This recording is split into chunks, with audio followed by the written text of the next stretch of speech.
Good evening, ladies and gents, wherever you may be around the world, and welcome to Splendid Isolation number 189. Please let me do my little bit of boomer tech. How are you going this evening, Mitch? Same old, same old.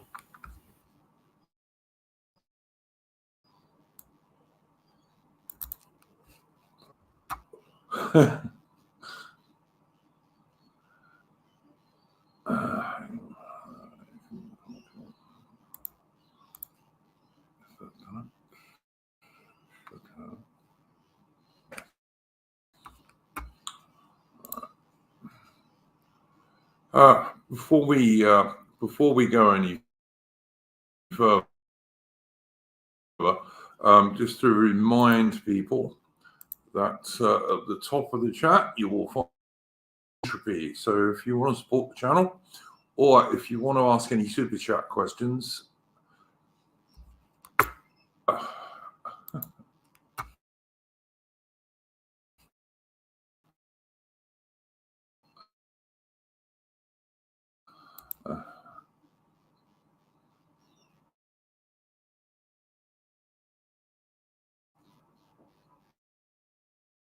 no, this should, maybe it's this one.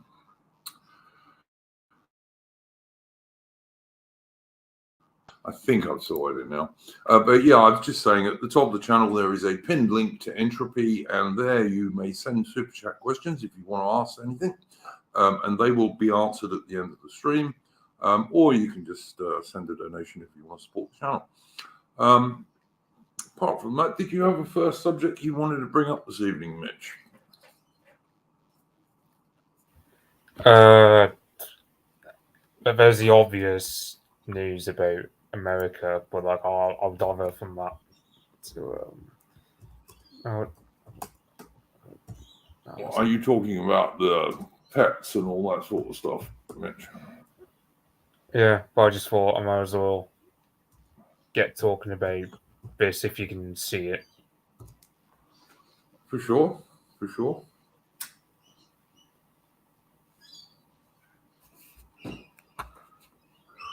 Hang on, let me bring it up. Should be coming up shortly. There you go. Yeah, so in short, there's like this idea circuit. Like Twitter went hot, like the other day, talking about like the Anglo-Saxon versus Celtic personality split that makes us English what we are, or is it, or like English, Welsh, Scots, and etc. The way we are. So, for example, the Anglo-Saxon side is flat hierarchy. So this is where you get the whole social mobility. You get the and to feel like I wouldn't say egalitarian, but more sort of fairness aspect of the English, as well as the fact that we explore, we love freedom, and very pragmatic. So that's Anglo-Saxon personality traits versus the Celtic side, who are a lot more from a hierarchical, nativistic. And he says like really ideological. I mean, I would have thought that the Celtic side would be more like the Shire in terms, because of course when you think of the Celts, you think of someone like Boudica, who very freedom-oriented, rugged land, rugged people, sort of anthropological traits to be observed. And it's like, and as Beth said, like Rhodesia kind of emulated those two personalities the best. On one hand, you got love of a Shire in the form of like Rhodesia, but at the same time, Rhodesia itself was founded by sort of Anglo-Saxon exploration and expansion. So I don't know what you'd make of this sort of anthropological curiosity.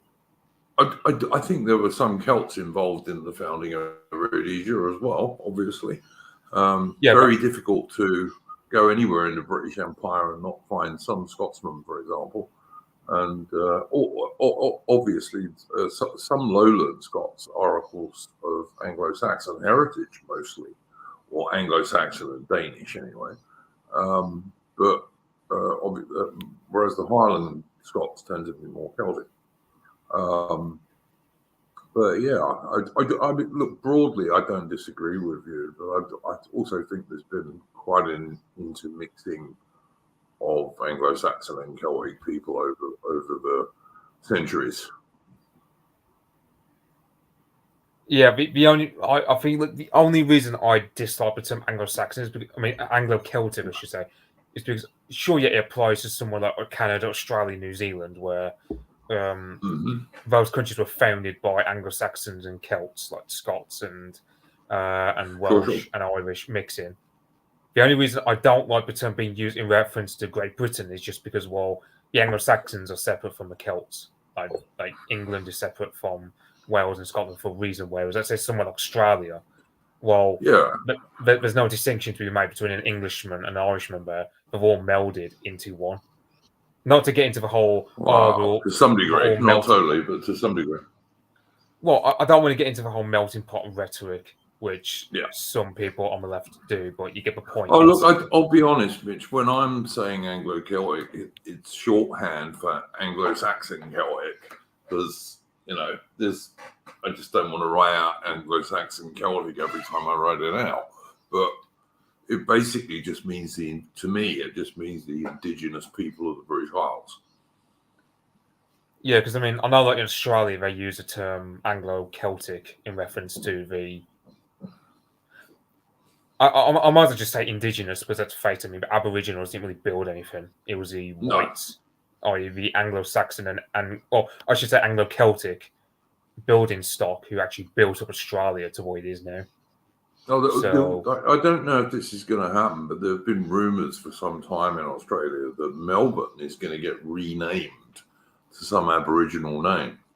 And I saw an excellent meme on Twitter the other day where some guy is lying in bed and dreaming and thinking to himself, how can they rename a city to an Aboriginal name when the city didn't exist until the settlers built it? It's true. Yeah, was it not named after Lord Melbourne? He was, I think, was he the first Prime Minister that Queen Victoria had? I believe. Could be. I'm not sure, but it is named after Lord Melbourne for sure. Yeah, it is. Yeah. The only reason I know of this guy, by the way, is like that ITV series about Queen Victoria that everyone talks about when it released. It's when it was settled, basically, Mitch, because it was settled in the late 1830s, basically. Melbourne was settled quite a bit later than Sydney, for example. Yeah, because you can also see, like even in because you can see it all over the colonies. Like, let's say, for example, New Zealand, right? You get cities like Wellington, of course, named after your namesake. Then there's the city of then there's the city of Dunedin in New Zealand, which that's a Scottish name. That is, I think. Isn't it Dunedin? Yeah. I always thought it was Dunedin, but I'm not sure. I always pronounced it Dunedin, but I just thought it sounds like a dwarvish city name from Tolkien's. Yeah, it does, doesn't it? Yeah. So basically, you're Dun, which means hill, in both Old English and Celtic languages. And then you've got Edin part, which comes from Edinburgh. I can't remember what Edin meant, but I know it's a Celtic. Because that's the thing, like Edinburgh, for example, the city name itself in Scotland. The Edin part, I believe, comes from British Celt, whereas Burr comes from the word borough, which is the Old English word for fortress. So it's like even like as Cast Iron was saying, chat, like the thing is, we on one hand, I mean, there are plenty. I mean, there are places near me where, let's say, the name of a river will be a Celtic name, but the names of the towns around them will have more Anglo-Saxon names, just with the Celtic river name as part of it. Like, I don't know, like you have the River Avon, for example, or the River Thames. Those are Celtic river names, whereas a lot of the towns found along them will be Anglo-Saxon place names. So it's kind of like a melding together of, like, in a sense, like genetically, we are basically half Anglo-Saxon, half Celtic. So perhaps there's value in saying Anglo-Celtic to a certain sense, but it's also, well, I'm not very good at articulating, but like the thing is, I just say that I use it as a shorthand for the indigenous white people of the British Islands. That's what I use it for. It's a shorthand which covers basically most of those people, you know. Yeah, so can you take me, for example, I mean, my father's side of the family, Anglo-Saxon surname, and I can trace their roots to like before the Doomsday Book. That's like the Anglo-Saxon origins of myself. And then there's my mother's side, who come from Wales, like southern Wales. I won't say exactly, but yeah, southern Wales. So that's kind of like the Celto-Germanic stock that I imagine everyone who's from the British Isles, whether you live in Canada, America, Australia, New Zealand, and so on, have. And yeah, there's like that. Which also like perhaps you could argue also that we probably have the best traits. Like, you know, I'm not a big fan of the whole melting pot rhetoric we're left off to do, but there's a certain value to, in the sense that like Anglo-Saxons, in terms of like Henkes and Horser and Alfred Grace and so on, yeah, they have like better traits like because of course we're now on social mobility. We share a lot of traits that we do Scandinavia for, like, you know, like I'm not very good at articulate.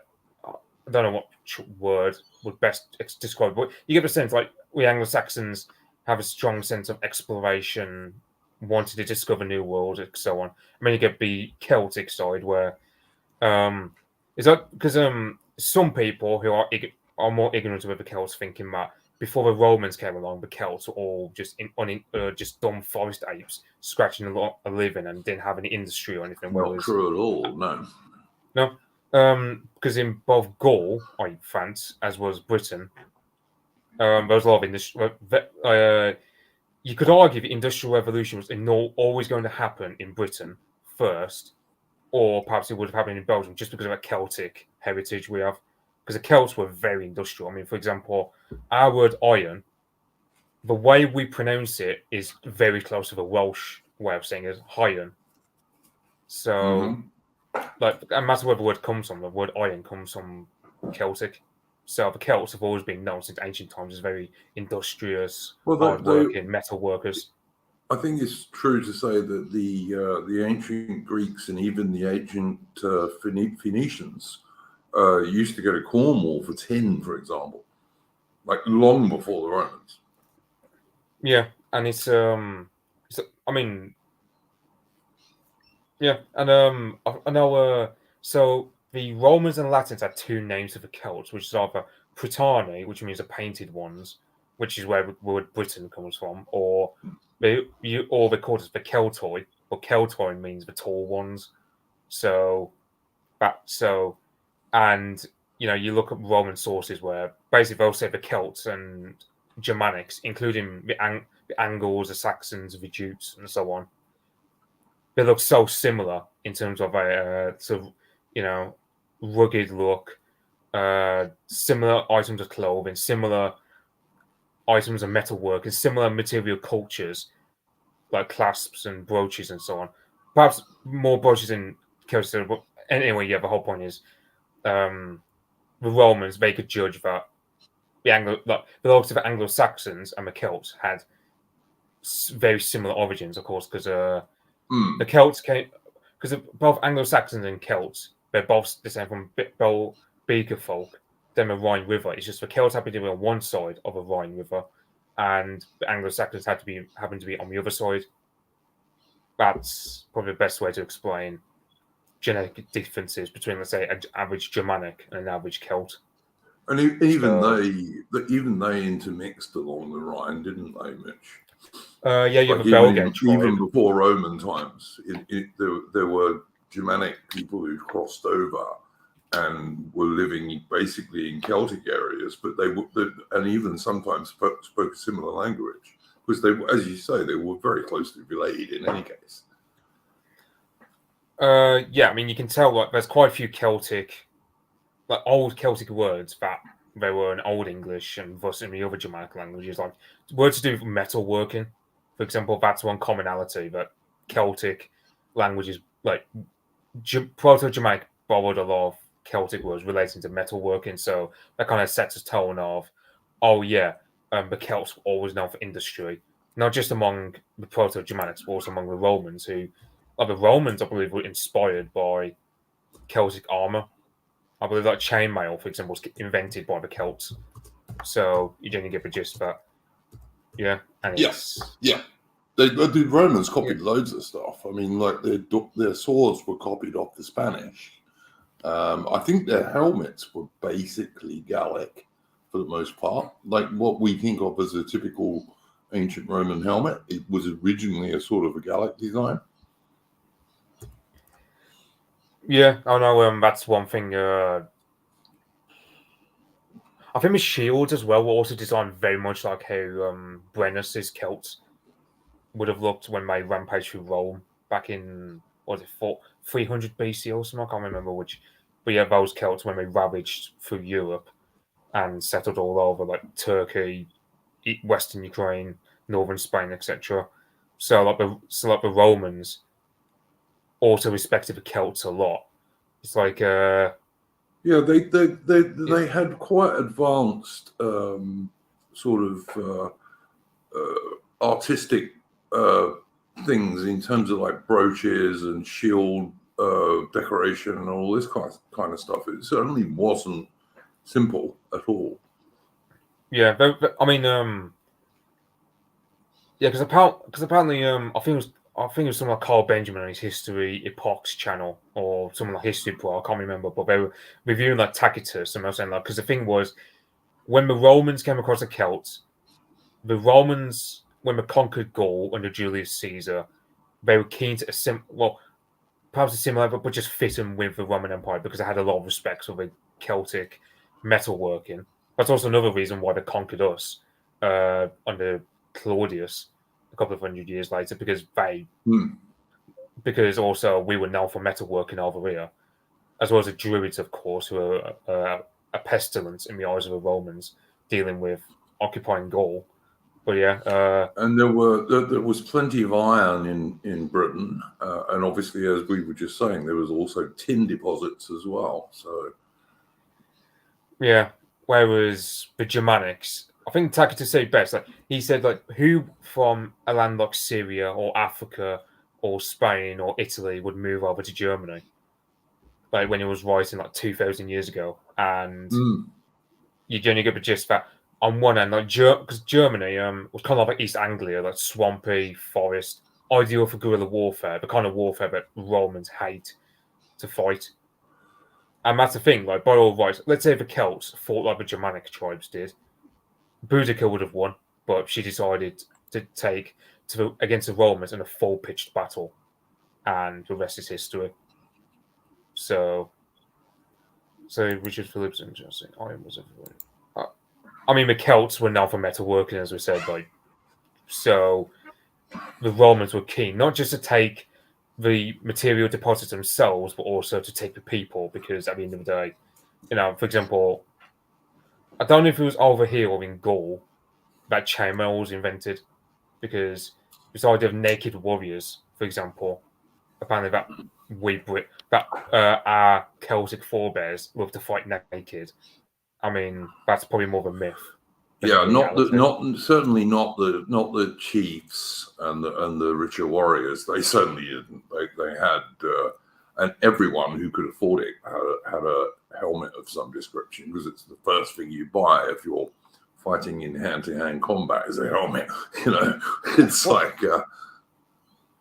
Well, yeah, it's like it's like even in Anglo-Saxon times, right? I mean, yeah, even let's say you're a poor feudman, you still have like let's say like a shirt and a pair of trousers, as well as a pair of shoes, because of course you're not gonna fight with only like a pair of underwear, because no, it's not even just that. I mean, you also got to think, when the Romans write about Iron Age Britain, they write about it as being like a cold, dark place. Well, if it's a cold, dark, and misty place, as the Romans described, why the hell would you fight in such an environment naked?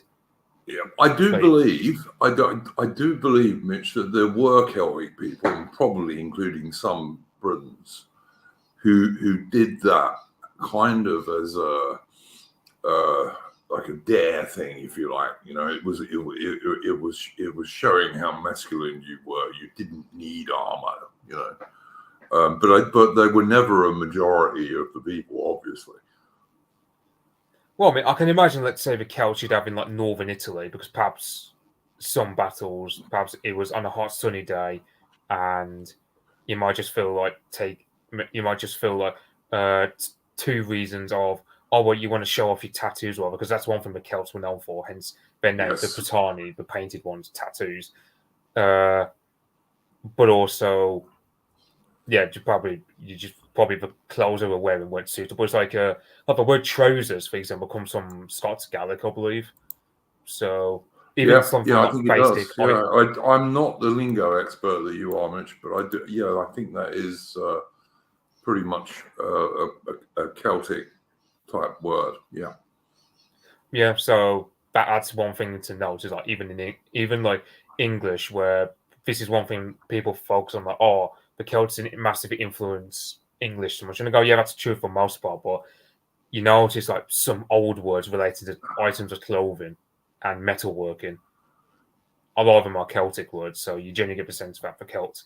So yeah, like that's the thing. Like, you'd argue that we're probably like the best mix, you would say, of being Germanic but also Celtic. Yeah, no, I don't disagree with you. I think we get good traits from our Anglo-Saxon ancestors and from our Celtic ancestors, and mixing them together, as you say, gives a good result, because they are very closely related. And particularly in the north of England, there's quite a lot of Danish ancestry. And obviously later on, there is a very small amount, and it's scattered all over the country, of French Protestant Huguenot ancestry.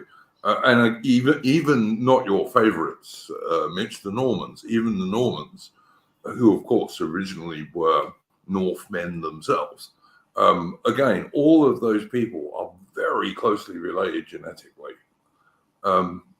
There's not a big difference between any of them, really, because they're all people from Northwest Europe. Yeah, I mean, I've heard that there's some tribes that the Romans found over here who were basically described as being swarthy with curly hair and sort of similar phenotypes to what you'd see in like Sicily or Spain.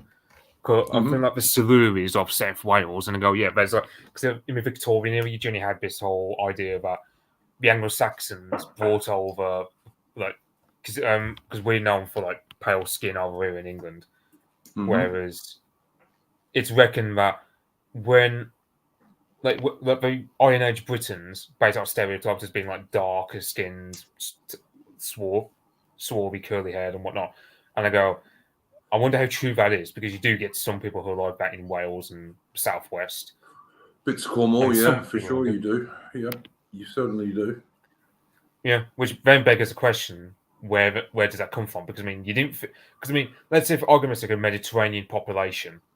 Well, Mediterranean populations generally like sunnier climates, so that just triggers a lot of questions relating to, okay, why did such people move over here? Because, well, if you've got swarthy skin and curly hair, for example, you generally associate with the Mediterranean.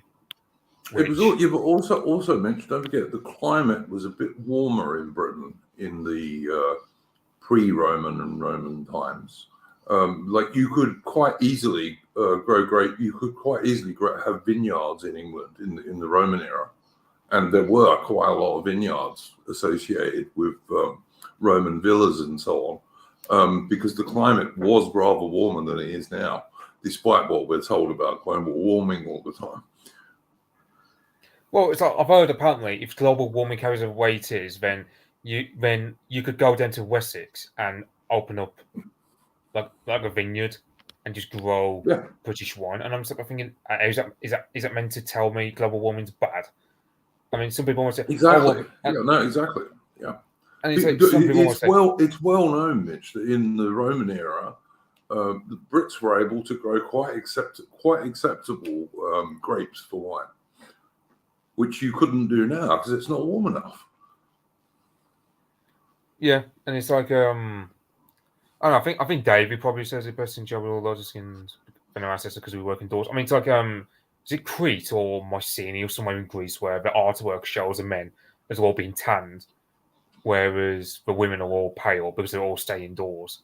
So that's probably why. Yeah, always. Yeah, this is why we get people trying to claim that guys were black, for example, in the ancient Roman Empire, because it was a convention of Greek and Roman art that blokes were shown dark because they got suntans because they were outside working in farms or on the battlefield and what have you, whereas women tended to stay indoors and try and keep their complexions. And when they did go out, they sometimes wore hats. So, but yeah, it was an ancient convention to show guys quite dark. Yeah, so perhaps that's probably why the Romans reported that about the Iron Age Britons being darker, supposedly compared to the Germanics. But I mean, even the other thing, of course, is when candles and oil lamps are your only form of light. You're going to tend to live your life outdoors most of the time, aren't you? You know, if you're in in the Iron Age, Britons lived in like round thatched huts, which didn't have much in the way of windows, etc. So you're probably gonna do most of what you're going to do outside while it's daylight, which even in ancient Rome was true. And of course, the ancient Romans were quite advanced in many respects. They didn't have very good lighting for nighttime. Even the ancient Romans, they were using oil lamps, which ran for the most part on olive oil. Yeah. Richard Phillips in the chat says dark skin and a muscular frame was associated with being a peasant. Yeah, I'm sure it was, because lots of physical labor, and you were working outside all the time. Yeah. Probably. Somebody also asked earlier on in the chat that surely iron was everywhere. Because I said that Britain had a lot of iron deposits. Oh yeah, I answered that. And iron isn't. It is everywhere, but Britain had particularly a lot of iron, which helped the British Industrial Revolution when it came along eventually. It was quite easy to mine iron in Britain. Well, some of that, I mean, they probably wanted the actual manpower, like the Celts, because I mean, the Gauls and the Britons were remarked upon as being damn good with metalworking. Like, for example, there's the chariots, for example, we went on for them, and it's like, well, like the Romans. I don't think the Romans ever used chariots, but they were intimidated by them at first, but they, I suppose, adjusted to them because I mean, the Gauls didn't use them by the time the Romans under Julius Caesar invaded. Yeah, the Romans only used chariots for racing and also for military parades. They never actually used them in war, as far as I know. Yeah, but didn't we? And even when chariot racing, that's like that was something the Celts did. It's like I think it's like I remember seeing a video like a while ago, where it was like a motorcycle chariot racing in Australia back in like the 1930s. And that's like that's like peak Celtic activity to go chariot racing like that. So that's why the Romans didn't really use chariots, and yeah, but Britons used chariots. Because that's the thing, like because we're in Ireland, any warfare that often happens in Britain is behind that other continent by a few decades or so, which is why, for example, we were still using hussars and heavy infantry, where the French and Germans would use knights. Well, it's not even always behind, Mitch. I mean, the funny thing is that even the Normans, when they took over, eventually became known mostly for fighting on foot.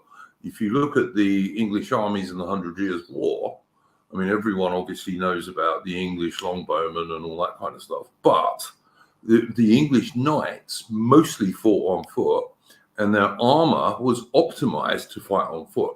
You could fight from a horse on it, and they sometimes did. But for the most part, if the English were going to get involved in a major battle, the English fought on foot, and they did so by choice, and their armor was actually optimized for doing that. I always took it more as because you have a Battle of Bannockburn where our heavy cavalry got chopped up to pieces by the Scottish pikes, and that kind of taught us a lesson of heavy cavalry are the be-all and end-all. Like if you have good disciplined infantry, like what we had at Agincourt or Cressy and Poitiers, then you can get the better of armored cavalry because it's like when you read a bit like the Russians using tanks during the first Chechen war, just charging them with their infantry support. That's kind of like how the French use a heavy cavalry, just didn't bother giving infantry support. And of course, there was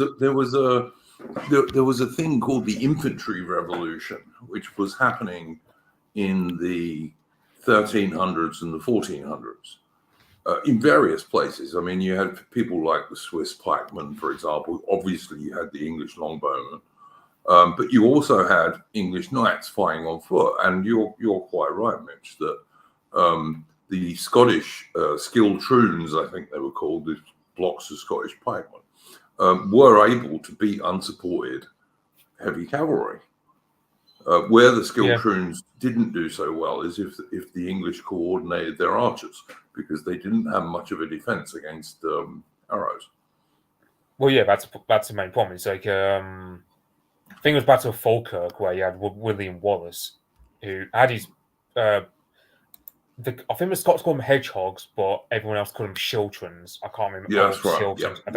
I don't know what name. Your pronunciation is probably better than mine, mate. You know much more about origins of words.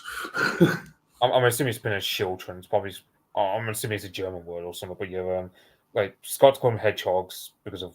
But yeah, so you just have Welsh longbowmen. Apparently, there were like 5,000 of them.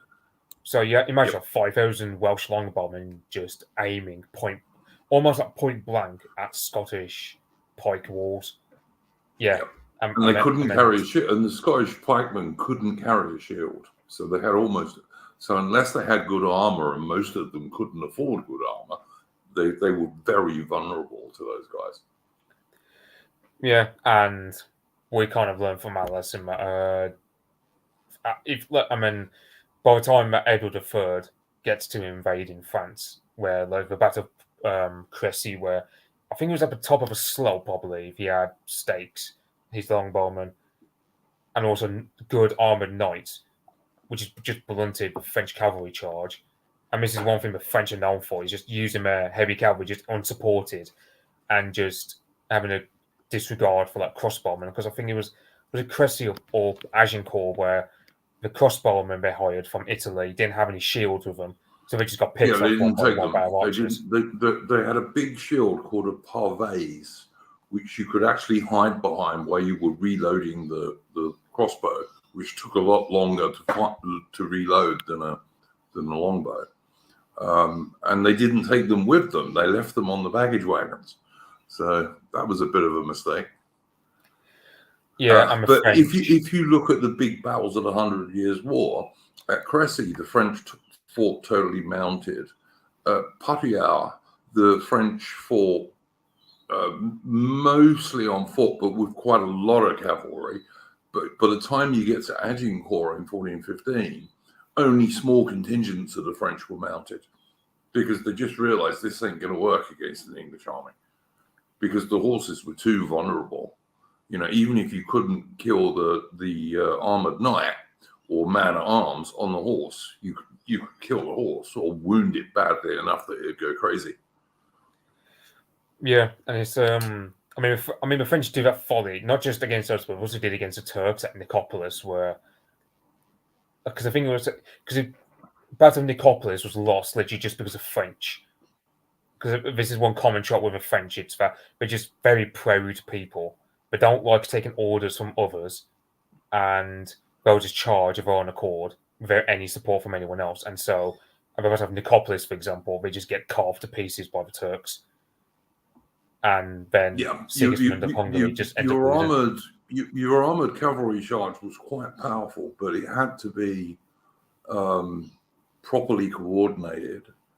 And you also always needed infantry. I mean, if you look at the Third Crusade, which was the main one the English were involved in, under Richard the Lionheart, one of the reasons that Richard the Lionheart was repeatedly able to beat Saladin was his English foot soldiers, who included archers, crossbowmen, and men-at-arms on foot in armor. And without those, he wouldn't have been able to beat Saladin as often as he did, because they gave him a firm base that his cavalry could charge from. Well, I was watching our stuff video whereupon because the main thing that Richard Lionheart did was he was very patient and disciplined, which kind of the opposite of Harold Godwinson at Hastings, where Harold couldn't rein in the fear to charge down the hill prematurely, whereas Richard the Lionheart was mindful of that the entire time he was over in the Holy Land fighting Saladin. So, and the only reason he charged was because the Knights Hospitaller did it, and he didn't. And he thought, okay, well, I can't have these guys charging uncoordinated, so he's going to just go all bets in and charge the Muslims all along. And of course,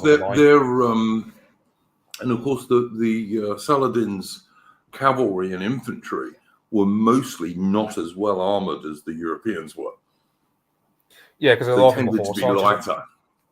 Yeah, a lot of them are horse archers, I believe. And of course, as a rule, horse archers aren't armored because they have to be mobile as a general rule. But that opens themselves up to, as like the Hungarians found out in the 10th century, or the Mongolians found out when they invaded Europe, armored knights, if they charge, let's say, a pincer move, for example, against horse archers, heavy cavalry always wins if they are tactically sound. And that's what the horse archers must run away. Exactly. Yeah, they have to run away, because if they don't, they're just going to be overcome. We might as well talk briefly about this, because I see it every bloody year on Twitter, etc. The next time somebody tells you that St. George was a Turk, you can tell them that they don't know a damn thing, because St. George was a Roman officer. He was an ancient Roman officer. He was probably a Greek speaker, and he was a Christian. And he came from an area where, when he was there, the Turks were still in Middle Asia somewhere. They were nowhere near where they live now. So no, St. George was not a Turk. He was known in England, even in Alfred the Great's time. But the first time the English warriors used his name as a war cry was under Richard the Lionheart in the Third Crusade in the 1100s. So he goes back a very long time in English history. I think like the only good reason to dislike the fact that we celebrate St. George is just because to celebrate St. George in the way we do, we had to supplant Saint, because our patron saint before was Edmund the Martyr. Yeah. And I don't know why we got. I mean, I suppose, to be fair, I mean, Edmund the Martyr might have been a good saint, I suppose, because his main virtue was, of course, being put to death for refusing to renounce his Christian faith. Whereas by the time Richard the Lionheart is around, well, I suppose that you want someone a bit more warlike, Mitch? You want somebody a bit more warlike, Mitch, perhaps? I mean, sure, but there's also the argument of, well, why don't we have a saint who's actually English? Like, you've got plenty of English saints like Dunstan and Edmund, among others. I mean, even Alfred the Great, I believe, is a saint, although not in the Catholic Church, because Catholics are gay for whatever reason. But yeah. I to this day, I will never understand why the Catholic Church doesn't have Alfred as a saint. When you factor it, were it not for Alfred, the Catholic Church would have been dead in England for a long time. And of course he was a Catholic, because all English Christians were Catholics up until the Reformation. So, yeah, fair enough. There's some people. I very much, by the way, Mitch, you know this because I talk about it on Discord sometimes. I very much try and stay away from this Catholic versus Protestants debate, and also the Christian versus pagan debate. I try and stay away from those. I think there's far too much infighting in the DR and in the right in general, and I just don't think it does us any good. I really don't. Let's attack our enemies, not people who just differ about that stuff. I don't know what you think, Mitch, but that's my firm opinion on this now, is that I don't want to punch right at someone because they happen to be a Catholic or a Protestant, or because they happen to be a Christian or a pagan. I don't care. There are people who I really admire in the DR who are all of those things. Yeah, so you have that Martin fella who I suppose we'll talk about him later. We get the reference of the cats and dogs in Ohio, but because that Martin fella, he gets called a Jew because he's a Protestant and he's very anti-Catholic because the Pope himself, he's pretty much pro mass migration. For example, look, I know plenty of Catholics who haven't got a great deal of room for the current Pope. I know Catholics who don't really admire him. They're reluctant to say so because he is the head of the Catholic Church. But there are plenty of quite devout Catholics who are not great admirers of the current Pope. So, yeah, for sure. Yeah, and it's like on one hand, I can see why. I mean, to the Orthodox side, I mean, you get some people who say like England should go to Orthodox, or some say English, and I go, yeah, it's a bit tiresome. But on the other hand, it's also it's like people like Apostolic Majesty. I don't know what they would say about, because of course, to be a Catholic, you have to obey the Catholic Church. You have to obey the Vatican. About the current Pope, I don't think he'd be very. He doesn't. I haven't heard Apostolic Majesty say very much about the current Pope, but what I have heard him say is not complimentary. So that's all I'll say. But that's the thing about how do you square that circle? Because if you're a Catholic, of course you have to follow what the Pope says. So a Castilian would say like the Pope is a heretic, and they go, okay, but the fact is he's a head of a church. So how do you square that? So it's like, let's say for example, in your Orthodox Church, right? So you have a Russian Orthodox. They hate the Patriarch in Constantinople because they see him as a heretic. But at the end of the day, they still have to pay respects to him because at the end of the day, the Patriarch of Constantinople is first among equals. Not in the same way that the Pope is of the top authority, but the Patriarch of Constantinople holds a lot of sway over Eastern Orthodoxy. So that just opens itself up to a vector of attack. I totally see what you're talking about, Mitch, but like my own view is that if you're on the right, as we are, there is no purpose that I can see anyway in slugging off people who don't totally agree with us, because everyone has disagreements on certain things. That's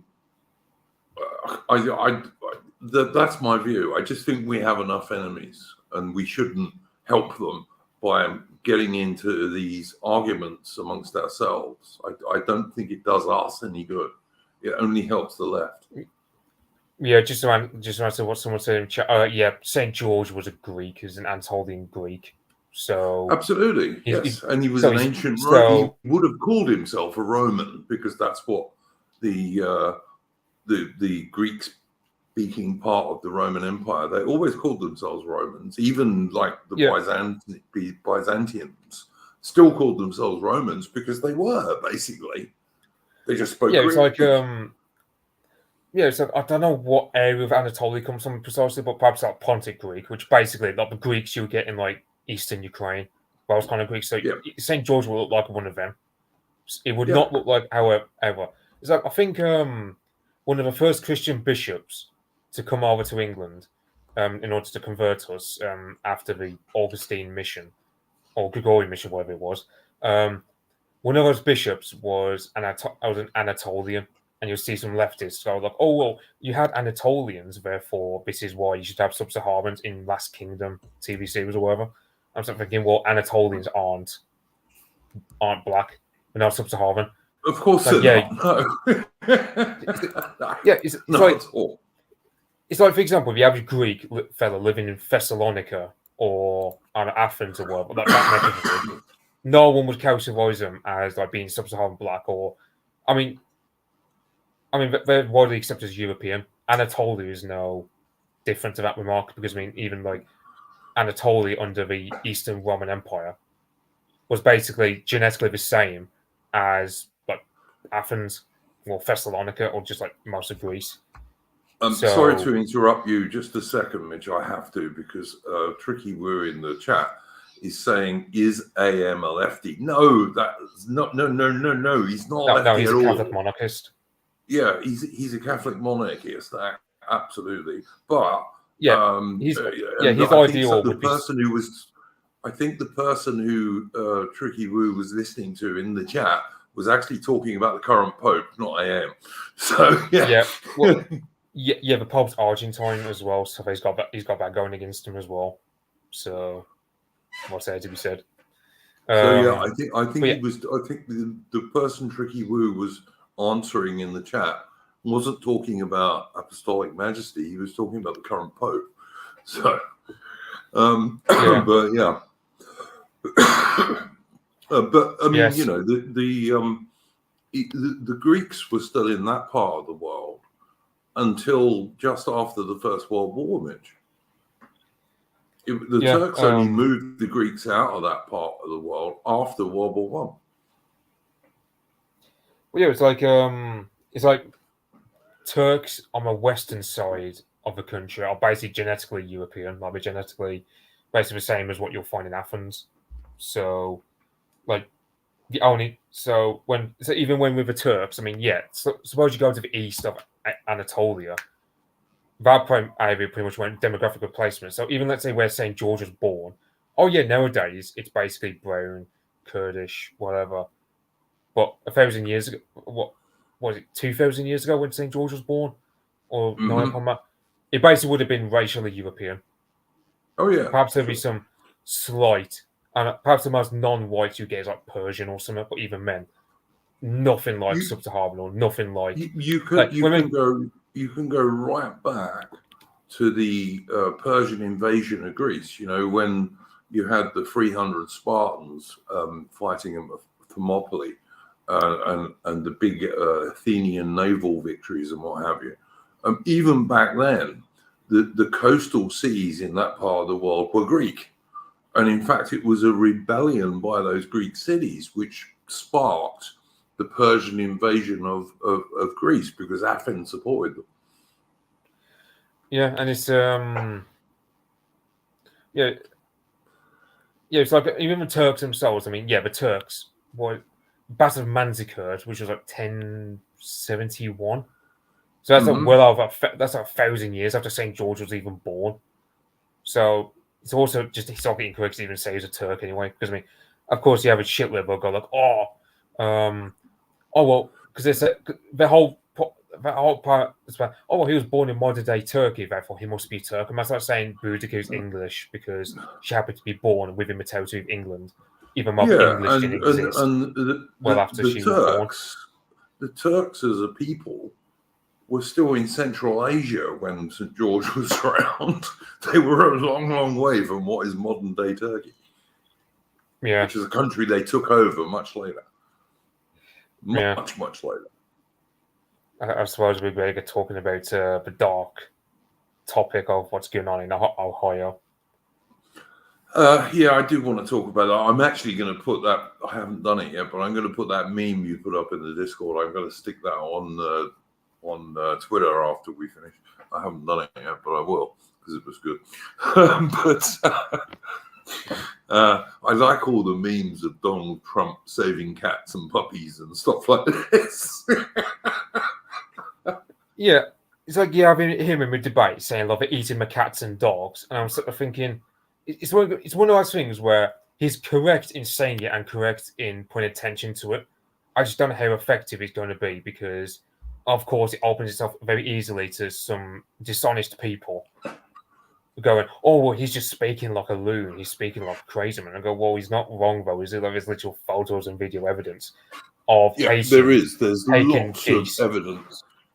lots of evidence from people who live in those places that the geese and ducks from the local duck ponds are being killed and eaten, and people's cats and dogs are also being killed and eaten.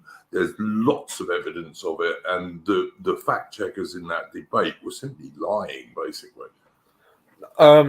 Technically, they weren't, but being dishonest anyway, because they were going off a word of, was it some town authority or something in the area who.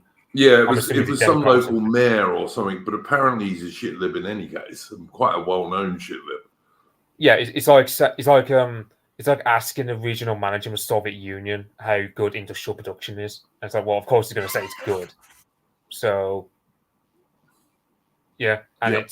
you got what was I going to say? But yeah, you got this you get the situation with the Haitians coming over, and all the shit libs on Twitter are just saying, "Oh, well, who are we to judge the Haitians for eating cats and dogs? Or Haitian barbecue might just be into." So, in other words, we've now baited the shit libs into saying they're willing to sacrifice their own pets on behalf of their non-white pets.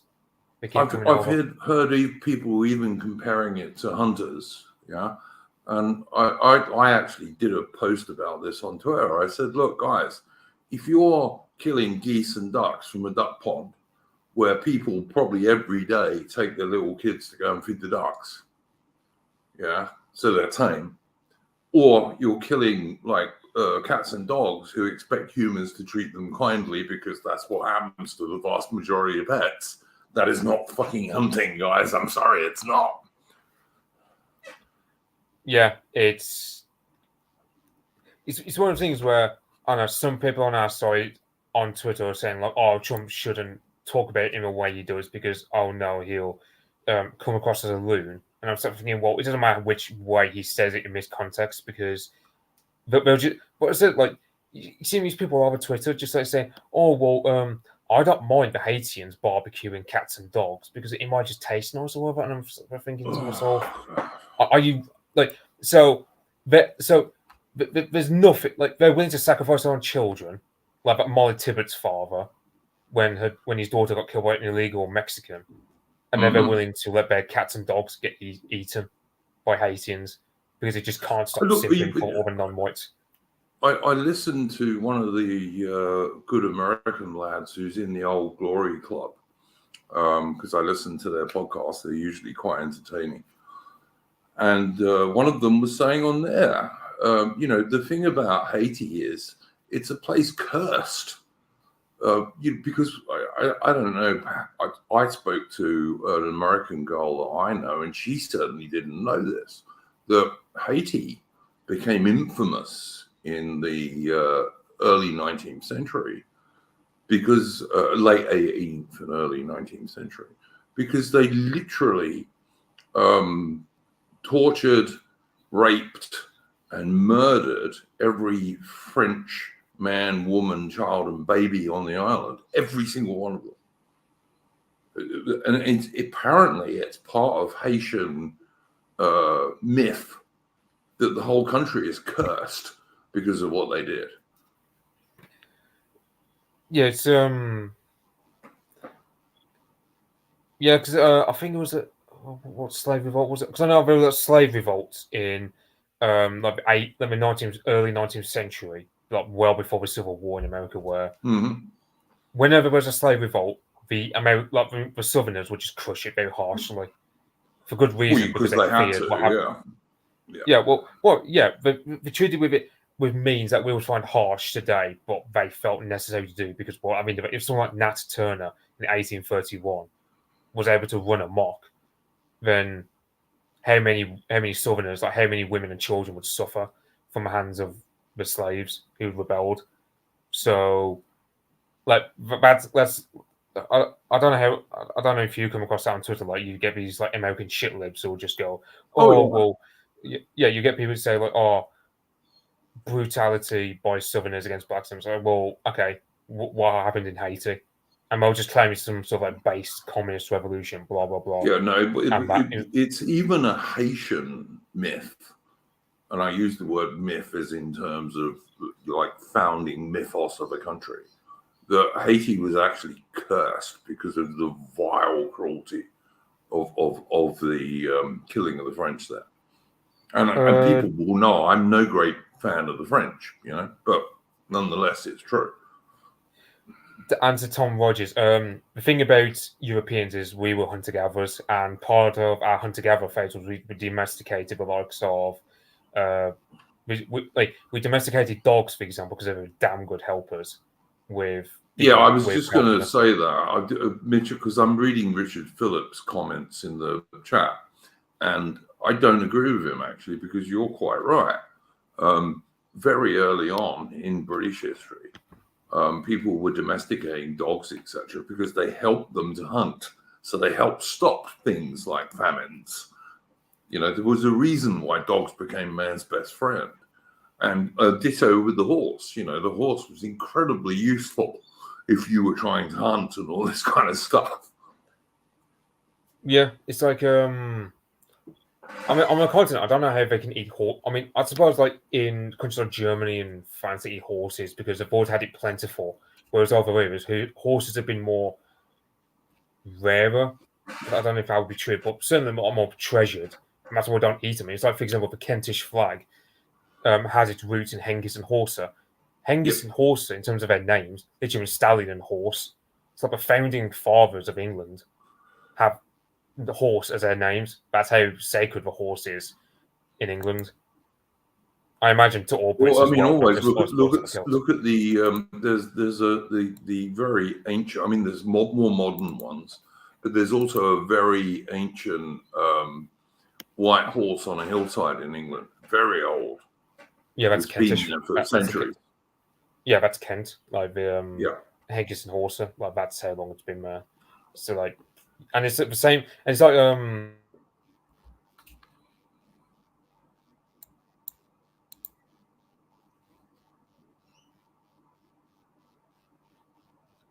Sorry, mate, I can't hear you, Mitch. I don't know if like, because that's the thing. I mean, we generally see horses as sacred, and it's been that way for like since day one. Really, I don't know about the Celts too much because I remember reading when Strongbow had landed in Ireland. One thing he found that disgusted him as an Anglo-Norman was seeing the Gaelic tribes in the area sacrificing horses, even though by that time had long since converted to Christianity. So yeah, I have seen some stuff by Tom Rouse, Survive the Jive, who I like. He's a good historian, and he talks about this, that it was a pagan thing to sacrifice horses, partly because by sacrificing a horse, that was supposed to be a big deal to give to the gods. You understand, because horses were important. Yeah. To answer John, American horses were horses. Yeah, that's the thing. So in the 1680s, the Mustang horses that America's known for, the Mustang horses were brought over because it's technically I've read so the horses originated in North America, but by the time that the Spanish came over, the horse was long since extinct. Yes. So when we came over, we introduced horses, and one time the Apache raided a Spanish ranch in northern Mexico full of Mustang horses.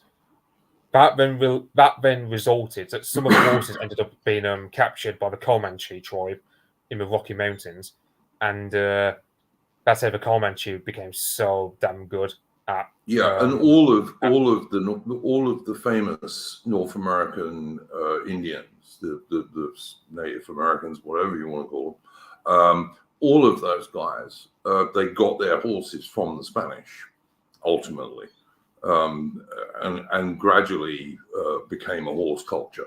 But they didn't start out that way. They started out fighting on foot. Yeah, it's like Richard Phillips mentions eating dogs in Korea. I mean, South Korea has actually banned eating dogs, and it's only China that's yet to ban eating dogs. I think it's Southeast Asia is also slightly behind. I don't know about Vietnam or Thailand, but I mean, I don't know. Thailand don't tend to do it because Thailand is Buddhist, and it's not a big deal. You're not supposed to do that if you're a good Buddhist, anyway. Yeah. So I don't think it's a big deal in Thailand. It's certainly not a big deal in Japan, where they tend to like dogs. Yeah, I think we've got spirits or gods modeled after dogs as well, so they probably worship dogs to some extent as well. Probably, I think perhaps that's a commonality where island people, like the British or the Japanese, probably like dogs, perhaps. But yeah, well, I always say I like all dogs and a fair number of humans. So I mean, you know, as far as I'm concerned, if you're going to eat dogs, then you're definitely a barbarian of some description, as far as I'm concerned, because it's quite close to cannibalism, I think. It depends on the culture. Like, for example, in China, right? So they recommend never had to domesticate a dog in China because they didn't. I mean, all people went through hunter-gatherer phases, but apparently the Chinese went through their hunter-gatherer phase without ever domesticating the dog. So, to them, eating dogs is as natural as, say, the likes of us eating cow. So far as I'm aware, Mitch, the most famous Chinese breed of dog is the Chow Chow. And I do believe the Chow Chow was actually bred to eat. That's not a good thing for the Chinese, as far as I'm concerned. But then I'm not a big fan of the Chinese, I've got to say. But well, it's like that quote by Prince Philip. I can't remember what he said, but basically, the Cantonese will eat bloody anything. So yeah, pretty much. Yeah, pretty much. They will eat almost anything. If you look at animals that are in danger of extinction in the world, it's often got something to do with the Chinese, whether it be elephants for their ivory, rhinos for rhino horn, which is basically the same stuff your fingernails are made out of, or indeed tigers. You can trace nearly all of that back to the Chinese. Yeah, it's one of those things where, not to get fed policy, but I mean, you could be forgiven. Like, let's say MacArthur, when he wanted to nuke China, we're not so in hindsight, we're not so scornful of him now, knowing full well what the Chinese do to animals. Yep. So, yeah. Yeah, I don't disagree. And I mean, also, I've never been, as you said earlier, I've never been a fan of the French and the Belgians who eat horses. It's definitely an anti-English thing and an anti-British thing, for sure. I don't think the Normans ever ate their horses. I think that's one thing that set them apart from French, even before the conquest of England, was they never did really like eating horses. So I could be wrong about that. Yeah, I can even like, as I said, like, you got what was his first?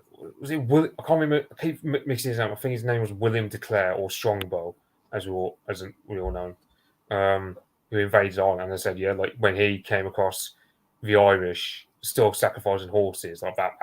That's why he was so brutal towards the Irish. Like sometimes like torturing some of their chieftains on the wheel or whatever, because he was just disgusted with certain cultural practices they did. And you can imagine it's like the same with so the same when we rampaged through most of Africa, like the Beninese Empire or Beninese Kingdom, whatever it was, or where else? I don't know about China or it's like some parts of Asia, but yeah, you can imagine I don't know if you know anything about this, but John is saying the Brits eat more horse meat than they think. I don't know where that comes from, really. Well, he's probably thinking about a Tesco scandal from like 13 years ago or something. Okay, right. So probably we're eating horse meat without realizing it.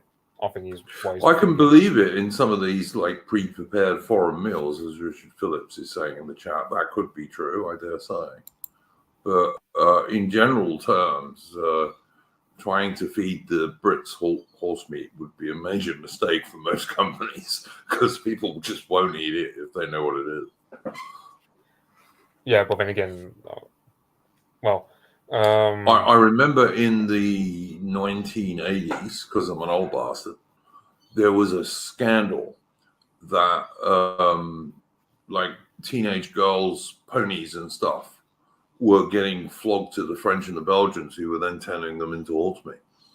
And there was a big scandal, and they actually brought in laws to stop those horses being exported at the time. I'm sure we wouldn't do it now under two-tier care, but back in the day, Mrs. Thatcher certainly did bring in laws that stopped it for a while anyway. Because it was immensely popular, of course, to stop it.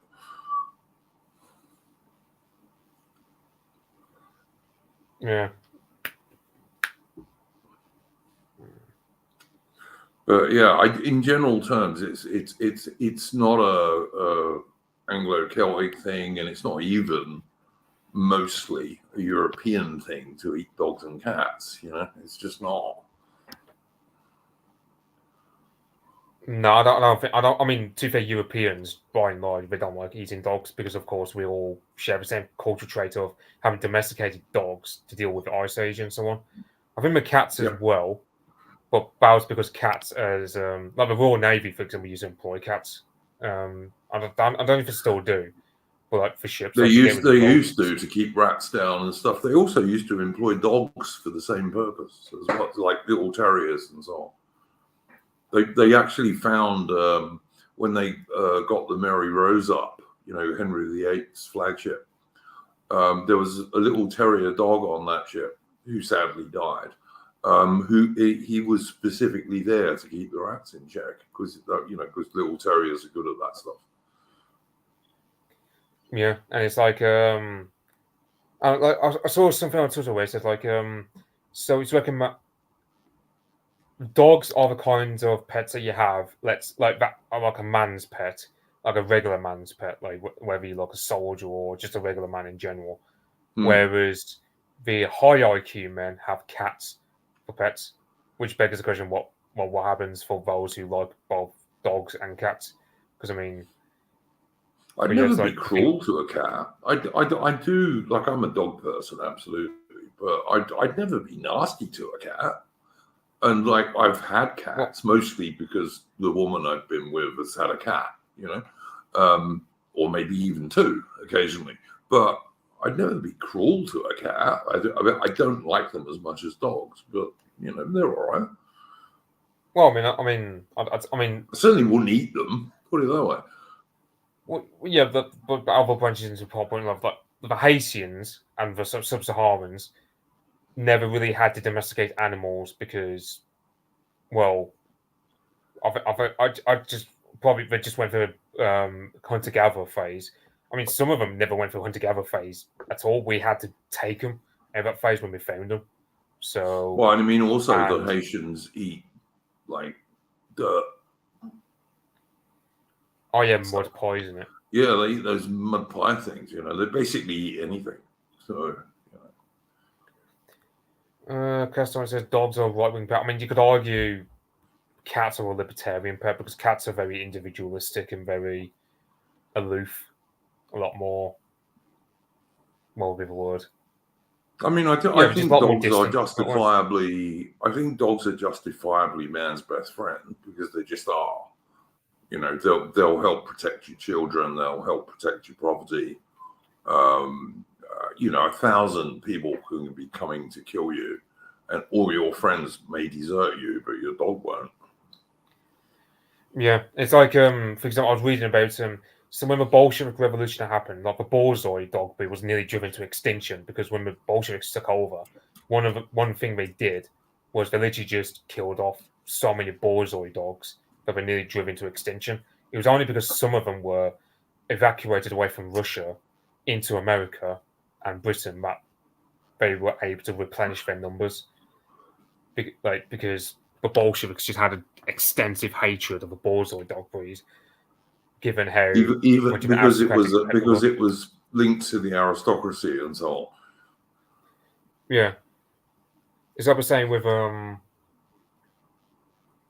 Well, I mean, even like when we had our revolutionary moment under Oliver Cromwell, I mean, even when Cromwell cut off a king's head, we'd never have anything like the Roundheads killing off King Charles Spaniels in droves. So it's the closest moment we have. So there was just something about the Russian Revolution in terms of how many borzoi were. I do think that, you know, one of the things that the Old Glory Club guys, the young American lads, well, they're not all young, but many of them are, were talking about is that it's fine to run with this story about what's happening with the Haitians in Ohio. I think it's in Ohio, isn't it? And yes, it's fine to run with that story, because if it turns women in particular against that kind of thing, which it will, good. Run with it. Because it's not a lie, it is happening. As you said earlier, Mitch, there's plenty of video and written evidence from people in that area that it is happening. You know, just as like families are going to the local duck ponds and finding all the geese and ducks have been killed, you know. And I don't know about you, but when I was a little kid, my dad used to take me to the local duck pond to feed bits of bread to the ducks and stuff like that. You know, it's a traditional thing to do.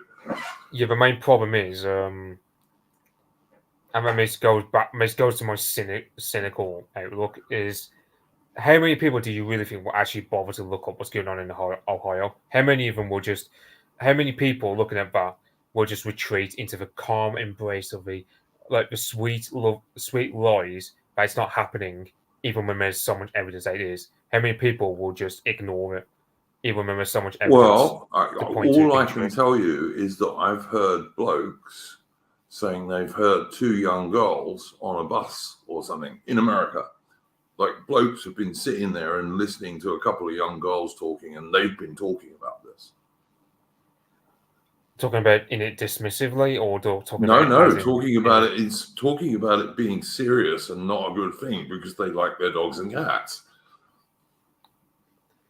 Yeah, because it's like that. I mean, you can imagine Trump's kind of played a bit of a blinder with this in a sense, because I mean, you got like Taylor Swift type of people who, you know, like, like the average single women who vote Democrat, you know, they love their cats and dogs. Yes. I don't know how many. And, I mean, look at all the cat ladies, Mitch. Look at all the cat ladies out there that we always talk about. Yeah, but how many of them would sacrifice their cats on the altar of diversity? I don't think many of them actually would. You know that? I don't think many of them would. Well, I think these memes. I think these memes of Donald Trump saving kittens and puppies are actually a good thing. I really do. You have too much faith in a lot of these people. I think they'll still sacrifice their cats upon it. Like Molly Tippett's father literally championed bleed tacos above his own daughter's life. So I don't think a lot of these people will be taken over to us. So even when you show them videos and photos of Haitians literally snapping a cat's neck 7 times in as many seconds. So I just don't. I just don't think these people will make the journey. Oh, look, you won't get all of them, Mitch. I'm not suggesting you'll get all of them, but you'll get a proportion of them, shall we say? Proportion, because these Haitians have been moved into places in America on purpose by the Biden administration or whoever is running the Biden administration. Obviously, not Biden himself. They're a bioweapon, basically. These Haitians are a bioweapon. Well, that's also another thing is you have Ohio. I'm pretty sure Ohio's a swing state as well. So, that's obviously why they've moved them there. Yeah. Well, that beggars the point. Whose brainy idea was it to force upon Ohio 20,000 Haitians who, even just like a small cursory look at their culture, will tell you, oh yeah, best lock up your pets when you've got Haitians. Yeah, like voodoo is still huge in Haiti. Well, it's huge in New Orleans, ain't it? Because of all the Haitians who've moved over there. So, but it's not a good mix for Middle America, shall we say? It's not a good mix at all. Especially when you got put in a swing state whose own voting preference might help to swing the election either one way or the other.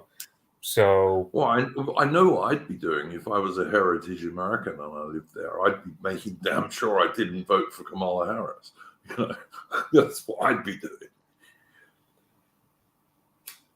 yeah, I don't know. I mean, I don't know. I'm halfway between perhaps supporting Trump reluctantly, or halfway just clamming down on not liking him and thus not supporting him. Because let's face it, there's still some unanswered questions about, for example, a few weeks ago or like a month ago, where he was saying like he's gonna bring in loads of people if elected president, but on the other hand, he's saying he's going to deport loads of people. So there's mixed messaging around his migration policy. Well, I mean, the And thing that is, critique is never answered. if you support Kamala Harris, all you're going to get is 4 more years of the same thing. That much we do know. Now, Trump may or may not be great, but if Kamala Harris gets in, she's just going to carry on doing exactly the same that Biden has been doing, and probably even worse, because her father was an actual communist. Yeah, this is one thing that Trump, I don't think he should have said it, because the thing is, no one cares about Marxism aside from boomers. No, and the thing is, he says Trump kind of opens himself up to a bit of justifiable criticism. Where he said on one hand, he says Kamala Harris doesn't believe in anything. That's true, but then he says she's a Marxist, and I go, okay, well, what is it? Does she believe in Marxism, or is she a political whore? Well, I would go the latter, because I don't think she believes in anything. She literally, I mean, her entire career is that she's been on her knees, just sucking up to the right people. So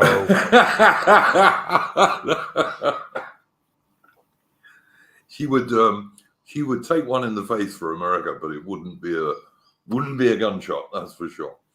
well, I mean, if you were to explain like Kamala Harris's career rise up the ladder, it'd literally just be like a game of snakes and ladders, but in Kamala Harris's case, the snakes are the ladders. Yeah, totally agree. Davey in the chat says some of us have to live with 5 years of Starmer. I'm not disagreeing with you at all, Davey, and we have spoken on this stream about Starmer like every episode we've done since he won.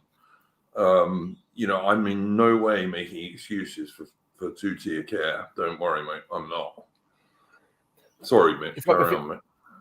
Well, it's like the thing is, I mean, so we can support Farage because, I mean, remember a couple of years back when Farage was talking about how, so he was saying about how because he was mentioning me statistic of we're going to be a minority in our own country in the next 40 years time. I mean, you had Sajid Javid replying to him going, so what? So at least there's so even Farage, cringe boomer Sivnat as he can be at times, he's still willing to talk about the same racial statistics that Steve Laws talks about all the damn time. So there's a net good towards Nigel Farage. Whereas with Trump, it's... I mean, you've got Trump disavowing Project 2025. You've got him... Yeah, I saw that. Yeah, I did see that. I mean, you've got his mixed messaging about mass immigration, where he's... 1 minute he's saying he's wanted to bring in loads of people, but at the same time wanted to do mass deportations, which begs the question: so which is it? And listen. I mean, you're entirely correct, but I think you've also got to recognise he's running an election campaign, and he's trying to appeal to as many people as he can, because that's what you do in an election campaign. Are people right to have doubts about Trump? Probably, but if you're an American voter and you're on the right, what choice do you have? You can't vote for Harris. You just can't. Right. And let's say with Trump, right? I mean, his campaign advisors, who he sacked a couple of weeks ago, were just full on Jeb Bush types, basically deep state operatives, whatever you want to call them. Well, I'm glad he sacked them then. Okay, and why did he have him in the first place? Didn't he learn his lesson back in 2020 with Mike Pence and all the others? So that also is another critique that people have of Trump, which is, has he actually learned his lessons from last time? I do totally agree with you, Mitch. I just think that if you're a right-wing American, a real right-wing American, I mean, not some like boomer Republican, but if you're an actual right-wing American, you really don't have any choice but to vote Trump. Well, because, I mean, you could abstain and just not bother voting. So yeah, I know, but I've never been convinced by this. Even when people say it in Britain and other places, I've never been convinced by it. If you look at Portugal, for example, which has very, very low voter turnouts, like really low. I don't think they've had 40% of Portuguese voting for like the last decade or more, 2 decades actually, and they just continue with these lefty governments because they don't care if right-wing people don't vote. In fact, they'd like right-wing people not to vote. Okay, but it's about failing of a right to vote. I'm not talking about right-wing voters. I'm talking about the right-wing parties. I think if they can't get their people out to vote, then that's on them. So I'm saying with look, Trump lost 2020 because he didn't get enough of his own base to vote. Because his first term was largely just ruling on Jeb Bush, and that disillusioned a lot of his people enough. I don't know, Mitch. I think there was some of that, but I also think there was a lot of fortification in that election. We can't say more than that on YouTube, but that's what I think. And I think there's some chance they'll try and do that again. As Lady Charlotte was saying in the Discord the other day, there's a good chance they'll try it again in swing states. My only complaint about that argument is, okay, it just makes you complacent more because, let's say for argument's sake, you're a MAGA type and you believe that they're going to cheat the election again. They're going to do underhanded tactics once more. First of all, if that is true, then why do you bother going out to vote? Then why do you bother having any sort of drive? But also, if you believe that, then it's just a crutch for you to just go, oh, well, I would have won if it weren't for X, Y, and Z. And I go, okay, but it's also your problem as well. Because, I mean, Trump, for example, he could have purged enough of institutions in his first term, especially in the first 2 years when he had Senate and representatives on his side. Yeah, no, look, I do agree with you. Yep, I do agree. So, he didn't do enough in his first term. That's for sure true. Yeah. So it then beggars a point. So let's say Trump loses this time round, and you just get the same people just going, oh, he's been cheated out of it once more. And it's like, that would just be a crutch for people to just culpate it and go, oh, Trump won it because of the cheating. And there was no faults or critiques against Trump. I will say, Mitch, that Trump is launching a big campaign to try and get people to go out and actually be observers at the election to try and counteract this fortification stuff. He is launching that. Yeah, and let's say the 4-5 election again. What do you reckon Americans would do? Because some people reckon a civil war would break out, which I don't believe. I doubt it myself. I really doubt it. Sadly, in some respects, although of course we don't support violence at all on this channel, but we definitely don't support real violence at all. I don't think that would happen. Sadly, I think people would get very annoyed, though. I think it'd cause a load of shit. But would anything actually happen? Probably not. Yeah, it's like as Richard Phillips would say, like, Trump needs to provide a positive vision. Yeah, because this is one critic I had of Trump in the debate, which was he spent more time being reactionary, just saying Kamala Harris is a Marxist, she's got no vision for the country, blah, blah, blah. And say, okay, but what positive vision have you got for the country? Because let's say he were to just like talk about, let's say Project 2025, he has to be on the defensive way, but he has to disavow it. Probably smart, or probably that's being done. I don't know, because perhaps I don't know how much of a GOP voting base is. They just boomers voting more democracy, blah blah blah. But it's like, if Trump just said, okay, well, if I get, because Trump, for example, excited people when he said he was going to lock up Hillary Clinton because that woman is as guilty gets. Oh, 100%. Yeah, 100%. And he never followed through with it, which kind of disappointed people. let's say he were to go out with such fighting talk like that, as well as what else would be a comparable example? If he would just go on the offensive, as well as just talk, not just backchat against his opposition and show them up to be the complete arses they are, but also just provide a sense of positive vision. Because he's already done the whole Make America Great Again routine, which worked in 2016, but what's he got for 2024? But that's one critique I had of Trump. He's talking quite a lot about bringing, and I mean, obviously, this is to appeal to Americans. I'm not an American, nor are you, Mitch, but he is talking about bringing American jobs back to America. He is talking about putting tariffs on foreign imports. And you will know, Mitch, even from our stream on Winston Churchill that we did the other day, I'm a big supporter of tariffs on foreign imports.